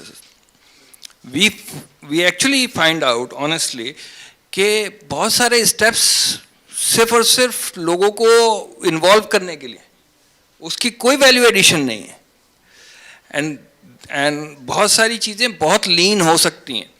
ये एक एस्पेक्ट है जिसकी वजह से बहुत सारे प्रोसेसेस को हमें रीड्रॉ और रीमैप करना पड़ा, और उसकी वजह से उनकी एफिशिएंसी खासी इम्प्रूव हुई। उसमें एक वैल्यू मैपिंग का कॉन्सेप्ट है, आप लोग ज़रूर देखिएगा प्लीज़। वैल्यू मैप अपने ट्रांजैक्शंस को किस तरीके से किस स्टेप पे कितनी वैल्यू ऐड करते हैं, ठीक है। तो this is something that you should look into. Number 2 जो सबसे बड़ा एस्पेक्ट था, हम में से किसी को ये बुरा नहीं लगता कि अगले को पैसे बढ़ के, मसला उस वक्त होता है जब हम ये देखते हैं कि अगले की वैल्यू एडिशन हमसे कितनी है। हमने एसके इलेक्ट्रिक जो सबसे इम्पोर्टेंट काम किया है वो ये कि जो बेस लाइन वर्कर थे, वी एक्चुअली ट्राई कि हम उनको ज़्यादा से ज़्यादा फैसिलिटेट कर सकें और उनकी जिसे कहते हैं ना टेक केयर कर सकें, और उसका जो कुछ कट है जो अपर मैनेजमेंट की से एक्चुअली डाउनवर्ड हम लोगों ने पुश आउट किया। आउट ऑफ दैट ये कोविड के बाद वी केम टू रियलाइज कि जो जितनी ओनरशिप वुड्स लोअर टियर लोगों की इस वक्त हमारी कंपनी के साथ है, वो अगर हम मिलियंस खर्च करते इमेज बिल्डिंग पे या उस मोटिवेशन थेरेपी के लिए तो शायद कभी भी नहीं होती। आज जितनी ओनरशिप उस बंदे की है के इलेक्ट्रिक के साथ कि जी we are doing a good job in whatever environment we can. This is something, sometimes you really need to think कि चीज़ें किस तरह से हैं। वो सर ने सही कहा कि think कि आप किसको फैसिलिटेट कर सकते हैं और आउट ऑफ बॉक्स कैसे सोच सकते हैं। Thank you. So other than झाड़ू लगाना एक और चीज़ का भी एडिशन हुआ था कि माय किड्स उन्होंने मुझे सीरियस लेना ही छोड़ दिया था। वो समझते थे कि ऑफिस जाता है तो ये लैपटॉप पे गेम खेल रहा होता है। फॉर देम इट्स लाइक कि यार आज भी मैं ऑफिस जाता हूँ तो माय डॉटर यूज्ड बाबा आप तो गेम खेलते हैं, आप काम तो कुछ नहीं करते। सो एक ये भी एडिशन हुआ था, तो काफ़ी डिफरेंट एक्सपीरियंसेस थे। So coming back to the topic, so back in those days, अगर मैं if I particularly talk about Nestle Professionals, so we were totally dealing in out of home business. और जब सारी चीज़ें in home चले गई थी तो हम जीरो पे चले गए थे। तो पहला थॉट तो ये आया था कि यार बस अब कंपनी ने ये डिपार्टमेंट ही बंद कर देना जब सारी चीज़ें in home चले गई हैं। But there comes the opportunity, उससे पहले पाकिस्तान में किसी ने क्लाउड किचन्स का कॉन्सेप्ट सुना भी नहीं था, ना देखा था, ना समझा था। So it came into being, एक बिल्कुल डिफरेंट इंडस्ट्री निकल के आई जो आज तक प्रैक्टिस हो रही है। No one knows but back kitchens, बहुत सारे बड़े बड़े ब्रांड्स ने अपने dark kitchens, cloud kitchens establish किए, वहाँ पर जॉब्स क्रिएट हुई, एम्प्लॉयमेंट क्रिएट हुई। So this is a very different idea which came into being when Covid came in. उसके अलावा एज दे मेंशन कि आपको अपनी जितना भी बिजनेस में फैट है उसको रीलुक करने का आपको मौका मिला कि यार ये चीज़ें इसके बगैर भी एग्जीक्यूट हो सकती थी। अदर देन दैट आपका एक जो ट्रैवलिंग कॉस्ट है, मैं बड़ी सिग्निफिकेंटली बताता हूँ कि जो मीटिंग्स आपकी टीम्स पर या गूगल मीट पे या जूम्स पे हो सकती थी उसके लिए आप बिला वजह आप ट्रैवल करके इधर उधर जा रहे होते थे। मोस्ट ऑफ द टाइम्स आप आउट ऑफ कंट्री भी जा रहे होते थे, तो जिसकी एक प्रोडक्टिविटी आप उसी चीज़ को कम टाइम पे अच्छी तरीके से आप ऑनलाइन भी मैनेज कर सकते हैं। There are cons to it, I do agree, but again कि उसको अगर आप थोड़ा सा एफिशिएंटली मैनेज करें तो वो चीज़ें बड़े प्रोडक्टिव वे में भी एग्जीक्यूट हो सकती हैं। सो या that was my experience. So as a supply chain professional, it was a very worst experience actually during the COVID, nightmare actually. So shipment port पे पड़ी हुई है, we were unable to clear it, और you know as a supply chain जिस sir ने बात की अगर goods available नहीं है तो we will not able to sell it to the market. So what we have done actually, what the initiative, I was the part of the Schneider Electric is a global MNC. So I worked with my team directly and then we traveled to the port and we went inside to the port and then we were able to clear the shipment. So the motivation behind that teamwork, जिस तरह अभी कई की example code की sir ने, so it was a drastic change. और secondly जब closely आप एज अ लीडरशिप जब क्राइसिस में जब आप उतरते हैं नीचे और you know you started to work with your team closely, so एक मोटिवेशन लेवल और energy level was totally different actually. So that help us out to create the engagement and give a lot of benefit to us later on in the form of the productivity and enhancement of the work. So एक जो मैं personal चीज़ देखता हूँ जो मैं coat करना चाहूँगा इस एग्जाम्पल को Zoom आई थिंक या Zoom ने बहुत ड्रास्टिक उस वक्त ग्रो की because they were very simple applications. So their user was about 5 to 10 millions. After 5 to 6 months उनके यूज़र पहुंच गए थे 300 मिलियंस पे। सो this is one of the company जिसने अपने सिस्टम की कैपेबिलिटी को एनहांस किया और एक टॉप की कंपनी बन गई। सिमिलरली आप पाकिस्तान में देखें ई कॉमर्स इंडस्ट्री ठीक ठाक किस्म के बूम हुआ, उसके अंदर फूड पांडा और तमाम कंपनीज मूव हो गई डिजिटाइजेशन के ऊपर। सो जो कोविड ने काम किया डिजिटल ट्रांसफॉर्मेशन का काम भी किया, थर्ड काम जो हुआ वो एजाइल सप्लाई चेन के ऊपर काम हुआ, right. So instead of dependent to the Chinese vendor, to the other vendor, we started to take care of our local vendor, and we started to enhance the capability of local vendors as well. Last चीज़ जिसने companies को grow कराया, और कुछ company वहीं भी survive करके वहीं पर ही रह गई, कुछ कंपनी मल्टी फोल्ड होके 4 to 5 times 6 times ऊपर आ गए. इट्स अबाउट द लीडरशिप, कि लीडरशिप ने किस तरह क्राइसिस मैनेजमेंट को फेस किया और किस तरह बिजनेस कंटिन्यूटी प्लान को एनहांस किया और इसको एग्जीक्यूट किया. सो अगेन इट्स, जो भी क्राइसिस आएगा, जो इन द फ्यूचर भी अल्लाह ना करे, खुदा ना करे, गॉड फॉरबिड अगर आया, so again depend upon the your people capability. And second thing about the technology, if you are aligning the people, technology and the process, so you will be easily cope up the situation. All right, so now I'm going to ask the last question of this discussion. This question is very, very related to the audience sitting in front of us, right? And the question is that what should our students, the audience of this panel discussion, do to, rise up and reach those heights which you have attained so far in your career? Mr. Irfan is the CEO. He's at the top of his organization. Then we have general manager and other colleagues as well who are making it big in their respective area. So please give some piece of advice to this group of audience, and please pay attention what advice they are giving to you, right? Irfan साहब. Advice देखें, आपको सबसे पहले आपके parents ने already दी हुई होगी कि ज़िंदगी में काम करें ईमानदारी के साथ, बी ऑनेस्ट. तो जो आपके वालदेन ने, मैं एज्यूम कर रहा हूँ कि हर वालदेन अपने बच्चों को यही कहते हैं. तो अगर आज अपने करियर का आगाज़ जब आप करें तो ये सोच के करें कि dirty politics within the organisation, जो हर ऑर्गेनाइजेशन में होती है, उसको अवॉइड करेंगे. तो मैं आपको सिर्फ ये एक अपने एक्सपीरियंस से कह सकता हूँ कि बाज़ दफ़ा लगता है कि एक जीत जाता है वो शख्स जो पॉलिटिक्स कर रहा होता है, but at the end of the day मेरा ये मानना है, और ये खुदा की तरफ से भी है, कि मेरिट ही आपको आगे लेके जाएगी. तो पहली चीज़ जो मैं ये कहूँगा वो कहूँगा कि जब भी आप ऑर्गेनाइजेशन में जाएंगे, गॉसिप्स भी होंगी, पॉलिटिक्स भी होगी, try to avoid it, do not become part of it. मैं कोई बहुत नेक इंसान नहीं हूँ, मैं नहीं कोई दावा कर रहा कि मैं बहुत लायक हूँ जितना पहले कहा गया था, लेकिन मैं इतना ज़रूर आपको कहूँगा कि मैंने पॉलिटिक्स नहीं करी है. Of all the 32 years I have worked in all the organization, and despite not doing any politics, despite not being part of any group within the organizations where I worked, I still am heading an organization.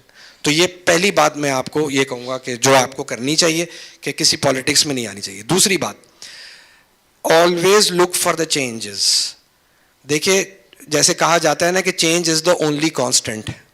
तो अगर अभी 8 बज रहे हैं तो 1 घंटे के बाद 9 बजेंगे. चेंजेस बहुत आएंगी आपकी ज़िंदगी में. आज यहाँ पर AI की बात हुई, जिसको मैंने तो स्किप कर दिया क्योंकि मैं उस चेंज से निकल गया हूँ, शायद बुढ़ा हो गया हूँ. बाकी हमारे जो लायक लोग हैं उन्होंने बताया आपको.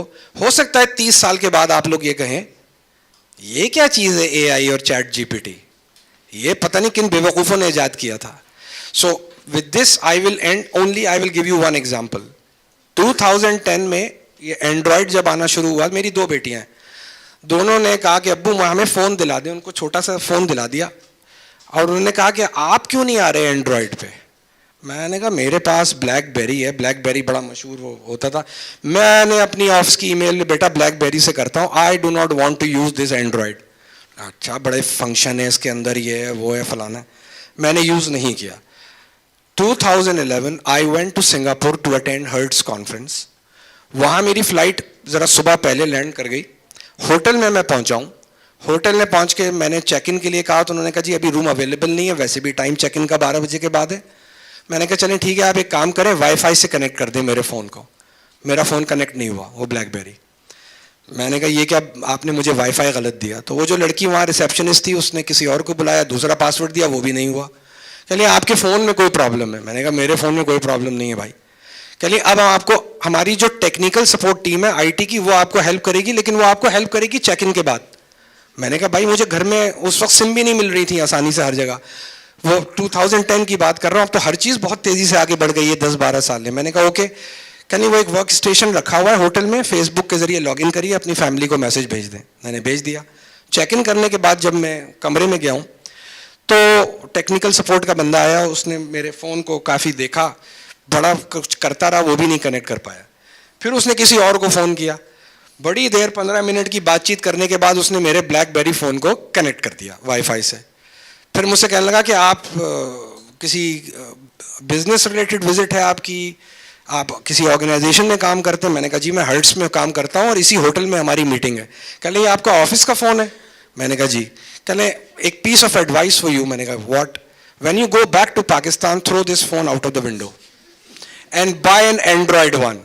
What are you doing? इस दफ़ा तो मुझे एक बंदा मिल गया जिसने इसकी सर्विस दे दी, उसको थोड़ी बहुत नॉलेज थी, अगली दफ़ा ये भी नहीं मिलेगा। घर आया, मैंने सबक लिया, मैंने कहा बच्चे मुझे सही कह रहे थे कि एंड्रॉयड ले लो। सो आई रेजिस्टेड द चेंज। और एक छोटी सी मैंने आपको एग्जांपल दी, मैं बहुत लंबी बात कर सकता हूँ, जाहिर है ना इतना टाइम है, बाकी इन लोगों ने भी अपने आप को एक्सपीरियंस शेयर करने। So always look for the change. First thing, be honest, avoid politics and gossips, concentrate on your work, learn. And second, look for the change. 30 years के बाद AI को भी आप लोग कह रहे होंगे पता नहीं किसने ईजाद किया था, उसको तो कुछ आता ही नहीं था। एक प्रोफेशनल सिनेरियो डिस्कस करते हैं। कुछ जॉब ऐसी है कि मुख्तलिफ इंटरव्यूज़ होते रहते हैं साल में, कई दफ़ा लोगों, आप जैसी यंग जनरेशन से बात होती रहती है। एक पहला माइंडसेट ये है, जैसे बॉस ने कहा ना, आप लोगों को बैम्बू प्लांटेशन की तरह काम करना है। First 4 years there will be nothing will come out of the ground, पहली चीज़।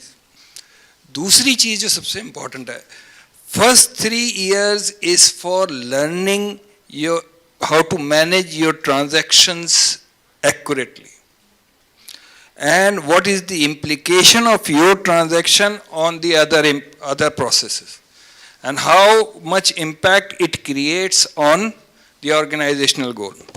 एक सिंपल सी एग्जांपल देता हूँ।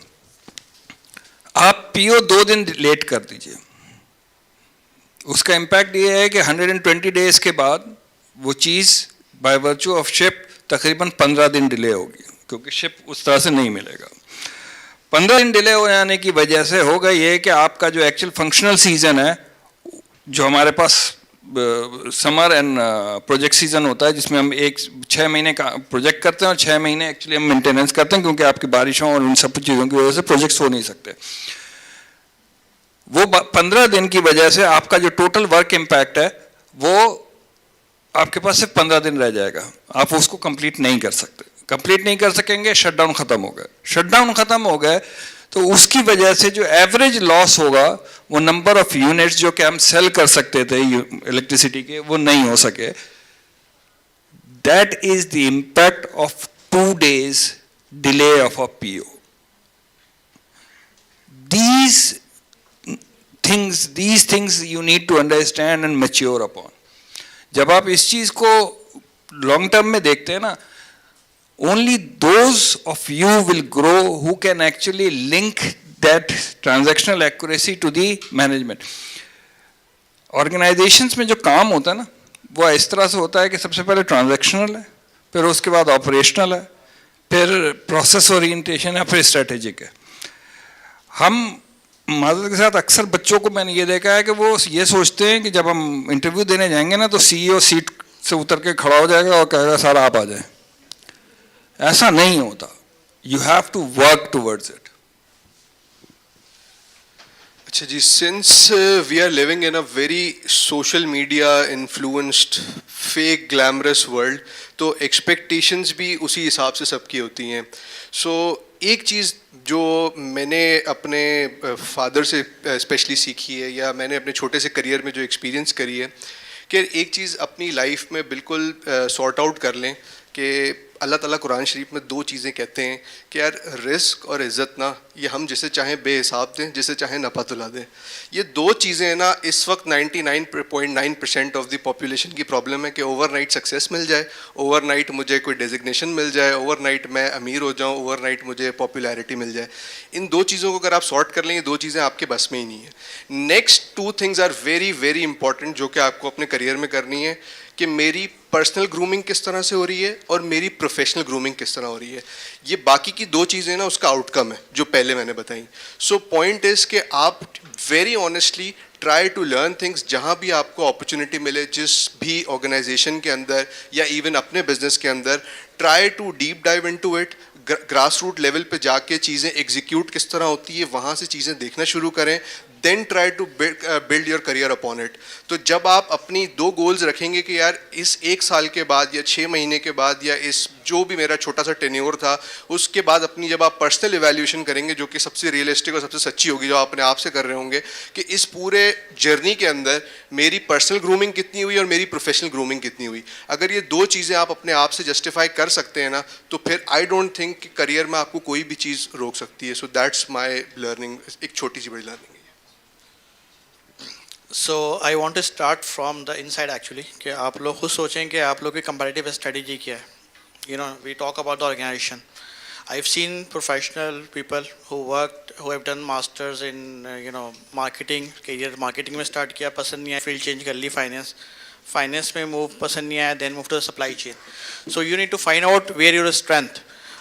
आपकी जिस तरह अगर आप एप्पल को देखें या नोकिया को देखें या कंपनी से एग्जांपल, इसी तरह सेम एप्लीकेशन अप्लाई होती है हमारे इनसाइड भी, right. So I started my career as a chemical engineer, then I shifted my career to supply chain management. So I think it took 5 years to identify कि मेरी core strength क्या है. So last 12 years I am working in the supply chain management. So again everybody, अल्लाह मैंने हर किसी के अंदर कोई ना कोई स्ट्रेंथ छुपा के रखी हुई, that you need to find out. Unfortunately जो हमारे एकेडमिक्स है या जो हमारा एजुकेशन स्ट्रक्चर है वहाँ पे ये चीज़ें कम होती हैं. So before going out to the market you guys should have to know if you are in marketing professional either is the right profession for you और नॉट. सेकंड थिंग जो important is about the networking. Thanks to the LinkedIn, I think everybody are connected on the LinkedIn. तो आप association join करें, वहाँ पे लोगों से connect करें, then ask about the people, what are the top challenges people are facing actually, or then you try to relate in your personality. Again, next step जो आपका आएगा, you have to do your SWOT analysis. Everybody I learned the SWOT. आपकी strength क्या है, आपकी weakness क्या है, opportunity क्या है, threats क्या है. Again, artificial intelligence cannot replace the human being actually. जिस तरह अभी सर ने बात की, values, integrity, these are the backbone and the foundation. और उसमें बड़ी मार भी पड़ेगी, बट बिलीव मी ये चीज़ें आपको खड़ा करेंगे और then that will help you out to grow in your career. So जब आप ये सब कुछ कर चुके होंगे, then you need to be work hard in your field. जहाँ पे भी आए आप काम करें. जिस तरह अभी मेरे पैनलिस्ट ने एक्सप्लेन किया, there is no shortcut in the life. Hard work, hard work, hard work. Yes, smarter work is important, is most important, but hard work का कोई replacement नहीं है जो आपको करना है. Then you can go and then you can streamline process, apply the certain technology where you can reduce the cycle time, time interval, right? Last prospect, जब मैं interviews ले रहा होता हूँ, जो एक चीज़ बड़ी शिद्दत से महसूस करता हूँ कि basic fundamental financials शायद हम read नहीं कर पाते कि आप कंपनी आपको क्यों हायर करे. Why company have to hire you? Because you need to add the certain values. अब जो values आप बताने जा रहे हैं इंटरव्यूअर्स को, you should have to know in the income statement, P&L या balance sheet के ऊपर कि आपका impact revenue में किस तरह का चलेगा.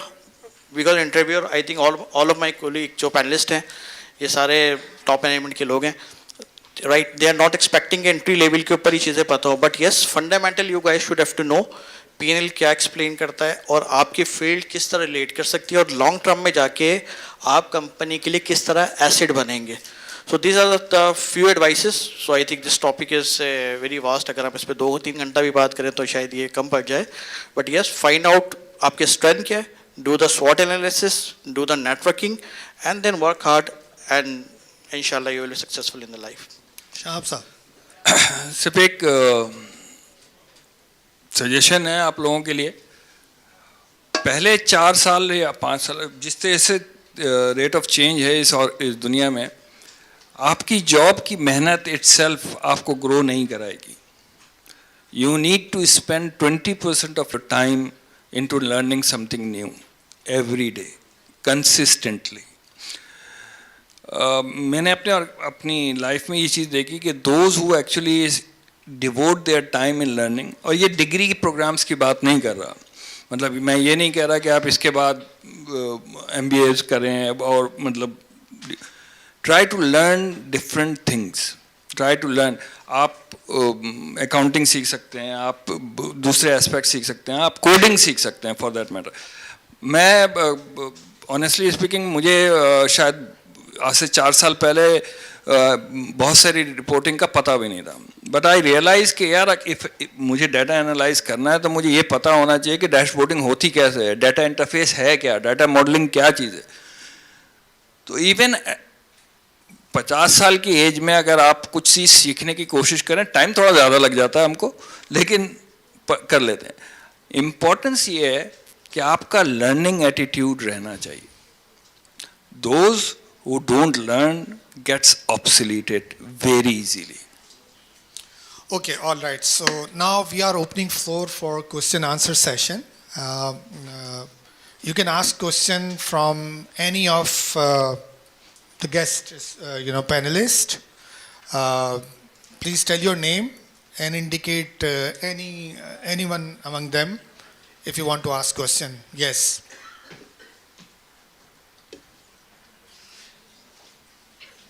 Any question? Yes. Do you want to ask question? Yes, sir. Yes.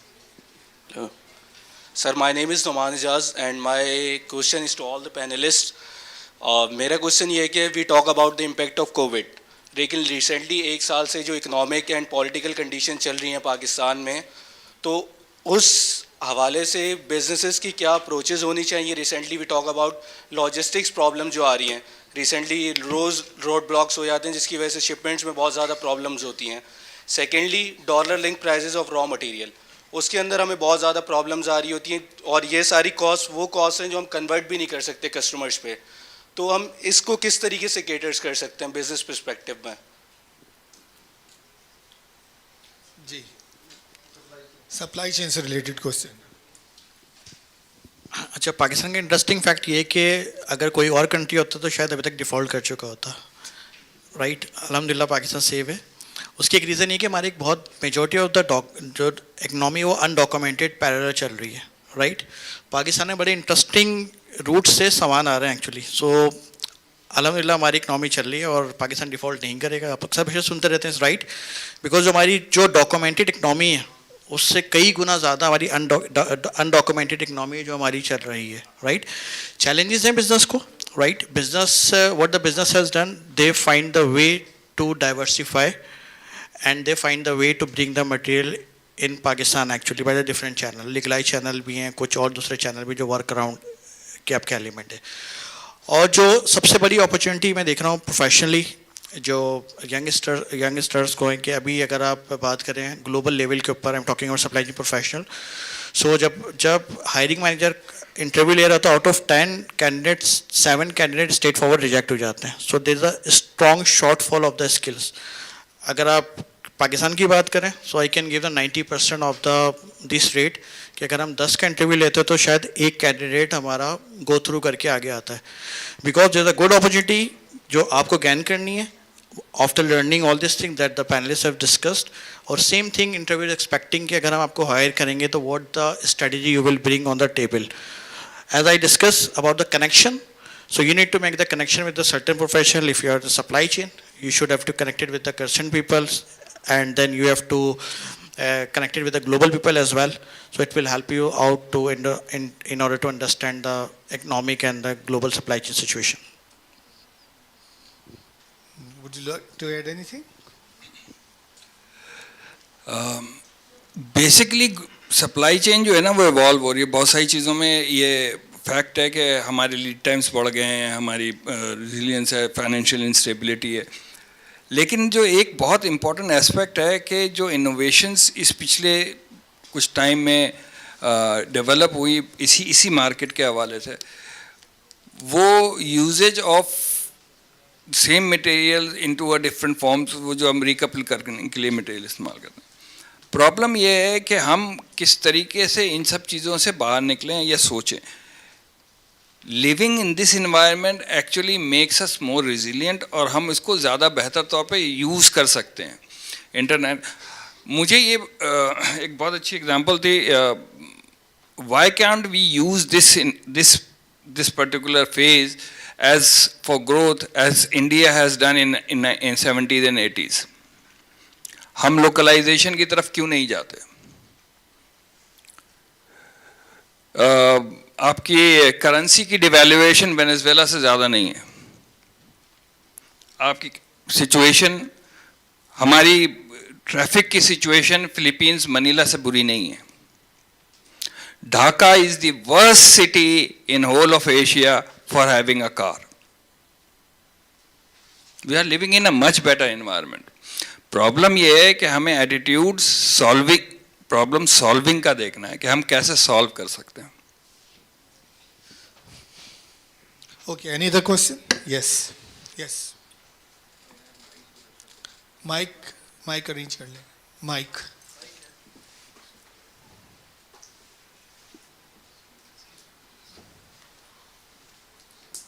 इसके बाद लास्ट क्वेश्चन होगा। Assalamu alaikum. My name is Rasul Baksh. I have a question from all of you. Being a senior leadership from your respective organizations, most of you have gone through this as a senior leader. When you see the significant age difference, when you're sitting on the table with your teams, you see the young people around you. So how difficult and challenging it is for you guys to handle with the young leaders who come to you with the new ideas, with the new sort of like strategies while discussing any internal issue in your organization. How difficult it is for you to convince those people to agree on your decision being a C-suite or leader of that respective company.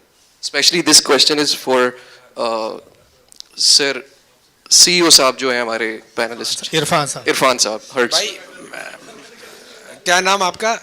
रसूल बख्श नाम है मेरा। रसूल बख्श भाई, बैठिए, तशरीफ रखिए। Sir मेरा दूसरा क्वेश्चन भी है। अच्छा, चले पहले एक क्वेश्चन को एड्रेस मैं करता हूँ, फिर देखें, कोई सीईओ हो या कोई भी हो, इंसान तो है ना, तो बच्चे भी हैं उसके। अगर मेरी 2 बेटियां हैं, मैंने भी बताया भी था। देखें, जिस तरह से change is the only constant की हमने बात की थी, तो अगर मुझे नहीं मालूम, अगर आप लोगों ने अपने ग्रैंड पेरेंट्स को, जिन लोगों ने देखा है, थिंग्स हैव बीन चेंजिंग इस लिहाज से भी कि घरों में जो अब पेरेंट्स हैं वो अपने शायद बच्चों से ज़्यादा बात करते हैं पिछली जनरेशन्स के मुकाबले में।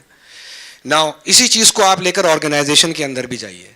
When I started my career, and I am sure almost ये सारे के सारे पैदा भी नहीं हुए होंगे, 1990 की बात कर रहा हूँ मैं, तो जो हमारे बॉस थे, जो आईटी डिपार्टमेंट को जब मैंने ज्वाइन किया था सीमेंस के, तो उनसे बात करते हुए भी डर लगता था कि वो भाई बहुत ही ख़तरनाक किस्म के आदमी थे। और मैंने नए एज ए ट्रेनी ज्वाइन किया था, तो मुझे एक सीनियर बंदे ने कहा कि he is something between God and human being.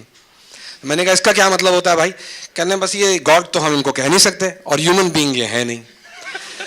तो ये सिचुएशन थी मेरे पहले बॉस की। अब ओवर द पीरियड, जो अब ये टाइम गुजरा है 30 सालों में, जो मैंने खुद देखा अपनी ज़िंदगी में कि चीज़ें बहुत चेंज हुई हैं। So for example for me it is not difficult at all to talk to you guys. और मैं समझता हूँ सिर्फ मैं अपनी बात नहीं कर रहा, मेरा ख्याल है ये भी यही इस बात को एंडोर्स करेंगे कि इसी तरह की चीज़ होती है। अब तब्दीली आ गई है, इस हवाले से ये तब्दीली तो आ गई है कम से कम। हैविंग सेड दैट, खाली इससे बात नहीं बनती है एज डिफरेंस से। बात यह है कि लॉजिकल बात, पॉजिटिव बात, या वो प्रैक्टिकल बात 25 ईयर्स वाला भी कर सकता है और 45 ईयर्स वाला भी कर सकता है। So it is not just the point कि अगर कोई यंग आदमी आए और बेतुकी बात करे तो उसको एक्सेप्ट कर लिया जाए।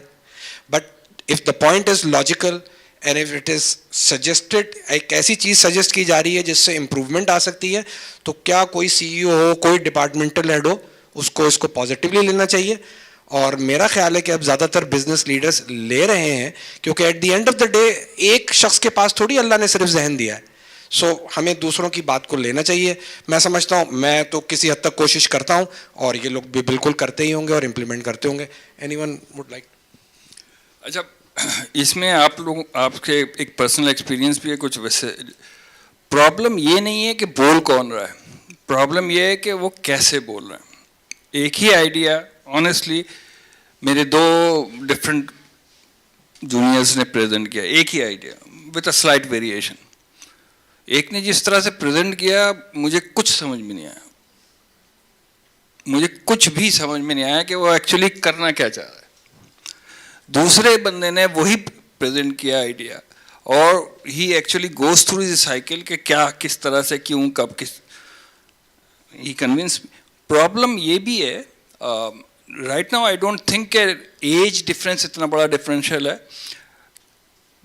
ज़्यादा डिफरेंशियल ये है कि किसका स्किल सेट किस चीज़ में स्ट्रांग. मैं डिजिटल मार्केटर नहीं हूँ.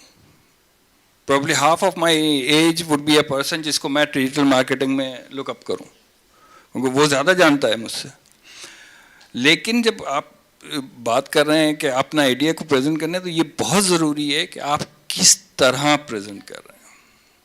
Your communication skills and your influencing skills should be dot on. Next question and last question. Sir, I have a You question. also want to ask question? That would be the last. Yes, you. This question is from specifically from Shahab Saab. Ki, from supply chain perspective, we have heard the industry is grooming with technology. The food industry, the food panda, and all these technologies are going so far so good. But with respect to supply chain, we have not seen any specific technology which connect with the supply chain and brings something different into the business. Since this COVID has started, after COVID, before COVID, no such change exists till now. I worked in a multinational company. The practices will remain same. I am working right now with the local firm, but practices are more or less same. Don't see any sort of a technology, and the same is, I'm expecting for further 1 decade at least, because if you forecast it, globally, I don't see any sort of new technologies taking place in the supply chain. So, if you can add something into this. Somehow actually I disagree with it. अभी मैं इनसे previous meeting, मतलब यहाँ से आने से पहले हम बात कर रहे थे.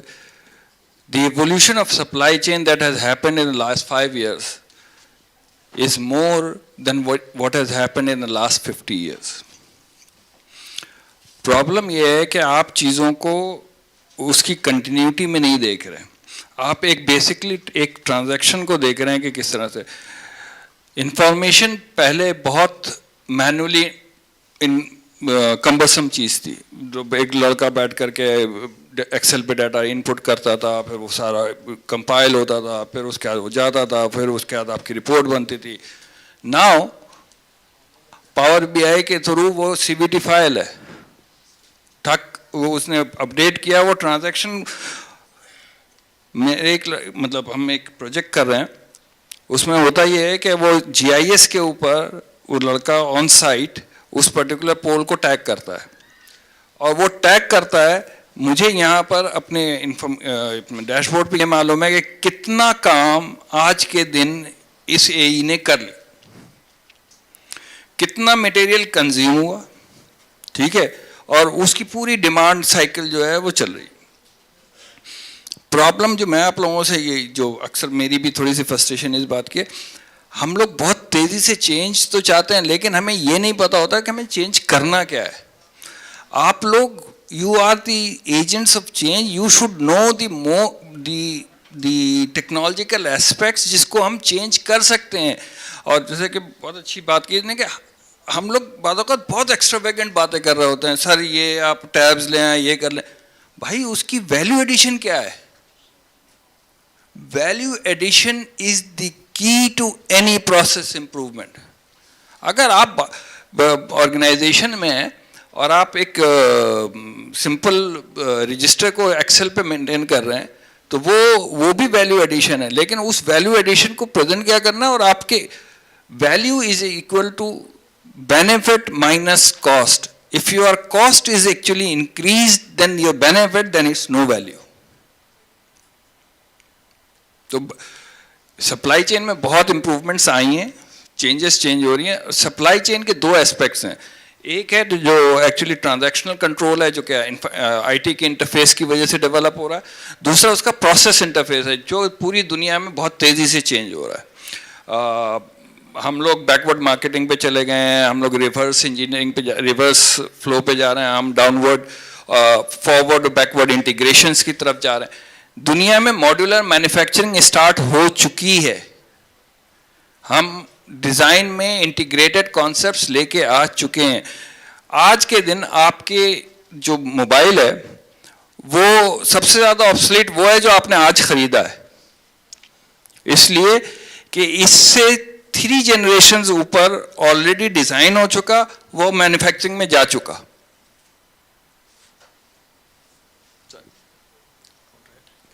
यार मैं आपके क्वेश्चन का ना एक बड़ी जल्दी से रियल लाइफ एग्जांपल में आंसर दे देता हूँ. रिप्रेजेंटिंग अ टेक कंपनी और सप्लाई चेन का एक बहुत इंपॉर्टेंट एस्पेक्ट होता है warehousing and logistics. Right now at this moment हमारे पास वो टेक सोल्यूशन अवेलेबल है कि 1 लाख स्क्वायर फीट के वेयर हाउस के ऊपर जो पूरा दिन ऑटोमेटेड ऑर्डरिंग जो होती है ना, उसको by pallet, by basket, by order मेरा सिस्टम डिज़ाइन करके बताता है कितनी गाड़ियाँ चाहिए, कितने शेजोर लगेंगे, कितनी सुजुकी लगेगी, क्या उसका वेट होगा, कितने लेबर चाहिए. वो उसके सिस्टम के अंदर बड़ा बड़ा उसके जो डैशबोर्ड्स होते हैं वो एक लोडर को नज़र आ रहा होता है जिसकी कोई क्वालिफिकेशन नहीं होती है, उसको पिक्टोरियल वे में दिख रहा होता है. सो रात को वो अपने ऑर्डर को रादर देन कि वो सुबह अपने सुपरवाइज़र का वेट करे, एक पूरी एक रिसोर्स हम उसके ऊपर लगाएं, उसके पास एक टेक्स्ट बेस्ड सोल्यूशन अवेलेबल है जिससे वो सुबह 7 बजे सारे ऑर्डर्स रेडी टू सर्व रखता है. एक तो ये एस्पेक्ट हो गया. दूसरा, जब आप बिजनेसेस के अंदर इन्वॉल्व होते हो and when you talk about commercials तो आप कॉस्ट इफेक्टिवनेस के ऊपर भी जाते हो. Right now we have a solution कि हमारी गाड़ी जब वेयर हाउस से निकलती है उससे पहले मेरे पास उसका फ्यूल अलाउंस या फ्यूल एक्सपेंस उसका रिकॉर्ड हो जाता है कि आज इसने XYZ राउट पे जाना है, इतने किलोमीटर्स कवर करने, इतनी ये चीज़ें करनी है, so that I can relate कि यार मेरा ये जो ऑर्डर जा रहा है is it profitable, is it justified to serve 40 outlets या इस राउट पर जाना चाहिए, या मैं इसमें कोई और मिक्स अपना ऐड करवाऊँ, कोई और profitable portfolio add करवाऊँ.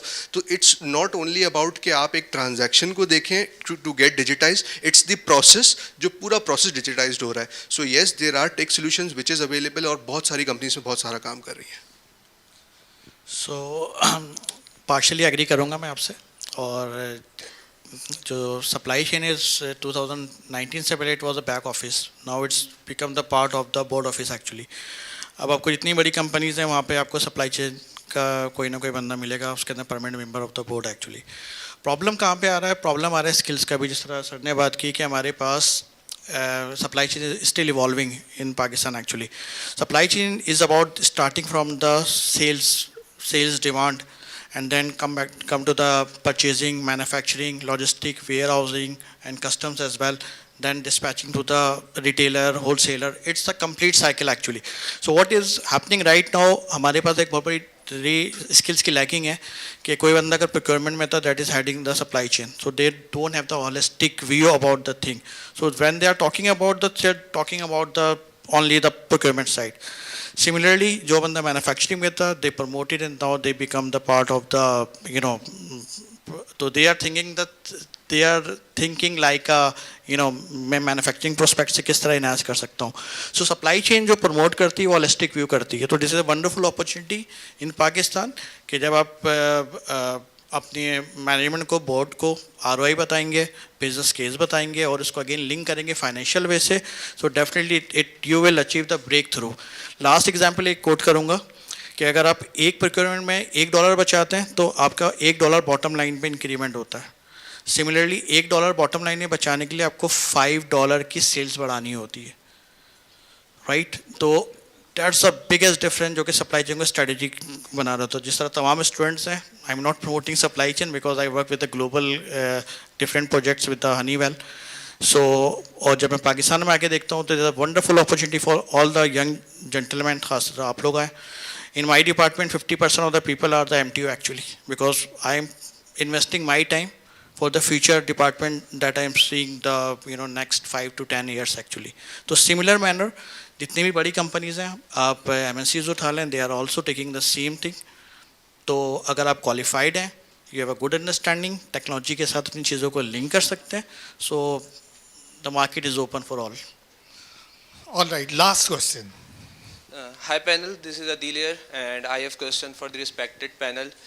You rightly said there is an opportunity for businesses in every situation, and considering the current economic and political situation of Pakistan, we knew there are certain import challenges for businesses, and we are not seeing businesses taking it as an opportunity and providing solutions or doing something against that import challenges. So what your opinion on that? Can you simplify your question? Basically, there are certain import challenges in current economic and political situation. So we are seeing businesses are not taking it as an opportunity and they are highly impacted by it. A lot of businesses are closed due to the import challenges. So why businesses are not taking it as an opportunity and doing local solutions or providing local solutions for that? Would you?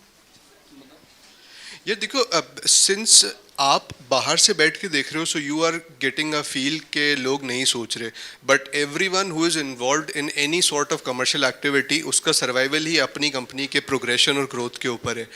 तो coming, मैं आपकी बात का 2 से 3 छोटी छोटी examples से answer दूंगा कि before this whole turmoil Nutella बहुत बड़ी एक उसकी कंजम्पशन थी ओवरऑल इकोनॉमी के अंदर, शायद B2C में आज भी हो, but B2B is 100% replaced with local solutions, जो कि आपके हिलाल और जो स्माइल इंडस्ट्रीज़ और ये सारे बना के दे रहे हैं, which is hazelnut, different sort of hazelnut spread. So yes, companies are looking to local solutions. आज से पहले पाकिस्तान के अंदर कोई भी क्रीम चीज़ नहीं बनाता था, there was not even a single producer of cream cheese. वो भी आज ब्रांड्स आपके मार्केट में सामने आने लगे. फिर आप जो डिफरेंट रेस्टोरेंट्स में जाते हैं लाइक जैंडर्स और इधर उधर, आप फेटिचिनी पास्ता खाते हैं. So I recently came to know कि पाकिस्तान के अंदर फेटिचिनी पास्ता ही नहीं बनता. So now there are suppliers जो कि लोकली उसको मैन्युफैक्चर कर रहे हैं. अब प्लांट अब लगा है, अभी भी आया नहीं है मार्केट के अंदर. सो पीपल आर थिंकिंग, सब अपनी अपनी रेलिवेंट फील्ड्स, अपनी अपनी रेलिवेंट जो जॉब सर्कल है या जिस जगह पे वो नेटवर्क में घूम रहे होते हैं, वो वहाँ पर they are trying to localize. यही मैं कहता हूँ कि सबसे बड़ी अपॉर्चुनिटी है कि जब आप पे प्रेशर आता है, since we are import driven economy, हम इतनी जल्दी ओवरनाइट उस चीज़ से बाहर नहीं आ सकते. It will take some time. आज पाकिस्तान के पास अपॉर्चुनिटी है बट कैपेबिलिटी नहीं है. So capability development is another very different thing, जहाँ पे आप अपना इंफ्रास्ट्रक्चर डेवलप करते हो, उसके accordingly then you head towards that goal. आज गोल ही नहीं पता. So you need to have a clear vision, clear goal, और उसकी तरफ फिर आप अपनी जर्नी ट्रैवल करते हो. But again as an organization, as a corporate world, as a representative of a corporate world, तो आज आपके पास जो भी ब्लॉकेजेस आते हैं, everyone is looking for alternates. बिल्कुल सही है इन्होंने कहा है कि मतलब मैं 100% एग्री करता हूँ. ऐसा नहीं है कि काम नहीं हो रहा, काम बहुत हो रहा है, लेकिन जो चेंज है, जिस चेंज की हमने बात करी थी, वो चेंज ओवरनाइट नहीं होता. तो अभी शायद अगर आपको वो नहीं दिख रहा या विजिबल नहीं हो रहा, तो होपफुली इंशाल्लाह आपको चंद हफ्तों या महीनों के अंदर कुछ ना कुछ दिखना शुरू हो जाएगा मुख्तलिफ जगहों से. तो ऐसा नहीं है, हर प्रॉब्लम जो आती है वो कोई ना कोई फिर बाद में दूसरा एक ऑल्टरनेट सोल्यूशन भी लेकर आती है. तो मैं और मज़ीद इसमें ऐड नहीं करना चाहूँगा. आई थिंक यस, आपको अच्छी तरीके से एक्सप्लेन इन्होंने कर दिया. आप सॉरी, एक किताब है सक्सेस ऑफ चाइना. जब एक्चुअली चाइना ने बिजनेस इकोनॉमिक जोन्स डेवलप करने शुरू किए back in 70s, China everybody was very poor. It took them 30 years to develop the skill set कि वो उस चीज़ को कॉपी कर सकें या रिवर्स इंजीनियरिंग कर सकें किसी भी प्रोडक्ट को. एक दफ़ा बड़ी अच्छी गुफ्तगू चल रही थी, तो एक US मशीनिस्ट ने ये कहा कि मेरा प्रॉब्लम ये है कि मुझे मशीनिस्ट चाहिए हो ना, और मैं मीटिंग कॉल करूं सिएटल और डेट्रॉइट जैसी जगह पे, तो I can hardly fill an hall. मुझे सिर्फ एक हॉल ही फिल कर पाता हूँ. लेकिन चाइना में अगर मैं मशीनिस्ट के लिए एक बात करना चाहूँ तो I have to hire a stadium. That's the capability building. But problem is it takes time. और जो सवाल है ना बेटा, मसला ये है कि आपने अगर जिंदा रहना है तो आपने चेंज करना है अपने आप को, और ये हर कंपनी कर रही है, whether in terms of its product line, whether in terms of its processes, whether in terms of simple. Lucky Motors has transformed, Asif Rizvi Sahab has actually transformed their plant from cost center to a profit center just by adding कि जी ये plant कोई भी car बनाने की एहलियत रखता है. So now they have actually developed a supply base for any car or any showroom that can come. Nike, आप बहुत सारे ऐसे शू मार्केट हैं जो एक्सपोर्ट्स बनाते हैं. Nike sells probably the highest number of shoes around the world, owns 0 factories. Modular manufacturing हम आप यहाँ डेवलप करना शुरू कर रहे हैं ताकि आपकी प्रोडक्ट लाइंस डेवलप हो. इसने आपको एग्जांपल भी दी कि लोग अब चीज़ों की तरफ जा रहे हैं. ऐसा नहीं है कि हाँ ये ज़रूर है कि फाइनेंशियल इंस्टेबिलिटी की वजह से हमें ग्लूमी पिक्चर नज़र आती है. अनफॉर्चुनेटली हमारा मीडिया भी इसमें बहुत अच्छा, वो क्या कहते हैं कि वो कहते हैं ना सर कि वो बिकता है, क्या कहते हैं, जो नहीं यहाँ तो मतलब दुख बिकता है. हाँ, तो वो बेसिकली वो कोशिश यही करते हैं कि किसी न किसी तरीके से आपके दर्द को बेचें. पॉजिटिविटी बहुत इम्पॉर्टेंट है. अनफॉर्चुनेटली हमारी शायद सोसाइटी को सबसे ज़्यादा ज़रूरत इस बार पॉजिटिव इन्वायरमेंट की. Yes, I would like to add one point here. Thank you very much for your wonderful contribution, your insightful, thought-provoking answer. So I got a very positive vibe from all four of you, because you all are positive. You are the people who are facing what's going on, what are the challenges that your organizations are facing, but you are still positive, and this positivity is what we need. And thank you very much. So we are coming to the close of this session. The remaining activities has to be done, please.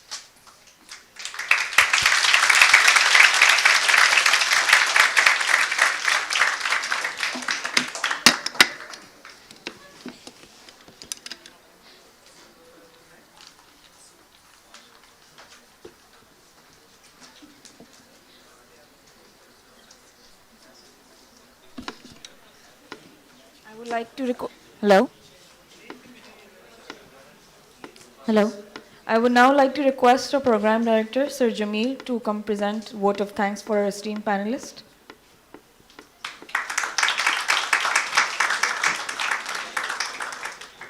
Well, esteemed panelists, बहुत शुक्रिया कि आज आप आए. बहुत ज़बरदस्त insights मिली. दो कि मैं बहुत बड़ा पार्ट आपके इस प्रोग्राम का मिस कर गया, क्योंकि being again part of an organization, कुछ डेडलाइंस मीट करना and all these things. So I was looking forward to actually attending it in totality. पूरा देखना था बट नहीं कर सका.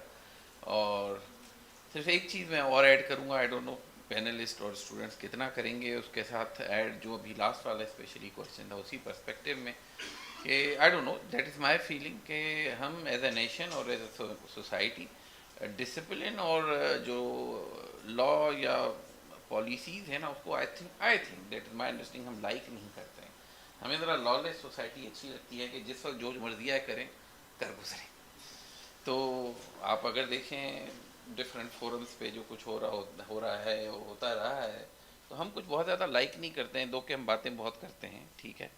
तो और we lack discipline as well. That's what my understanding है कि जहाँ हमें मौका मिलेगा ना तो वो हम इनडिसिप्लिन हो जाएंगे. हम एथिकल रिस्पॉन्सिबिलिटी नहीं समझते कि हमारे पास अगर एक सेट ऑफ रूल्स हों या एक सेट ऑफ डिसिप्लिन हों तो उसको फॉलो करें. तो मे बी शायद ये भी एक चीज़ है जो कि बहुत ज़्यादा इस केओस को कंट्रीब्यूट करती है जो हम फेस करते हैं या जो हम डेवलप नहीं करते. और दूसरा फिर ये है कि जो जैसा चल रहा है कहते हैं कि ठीक है चल रहा है तो चलने दो. तो शायद एक वजह ये भी है कि हम उसमें कुछ ज़्यादा वैल्यू एडिशन नहीं कर सकते, हम बहुत ज़्यादा सोचते नहीं हैं.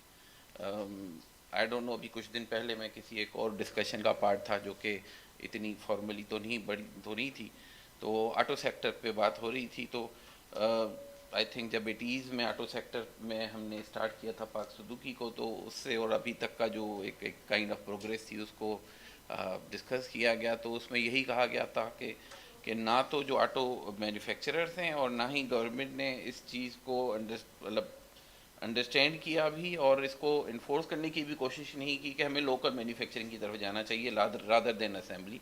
That's why we are facing this.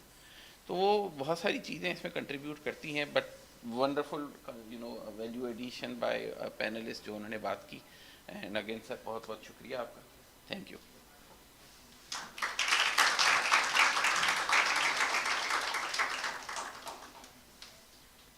Sir Jamil, I would also like you to request to present the souvenirs to our panelists. I would, and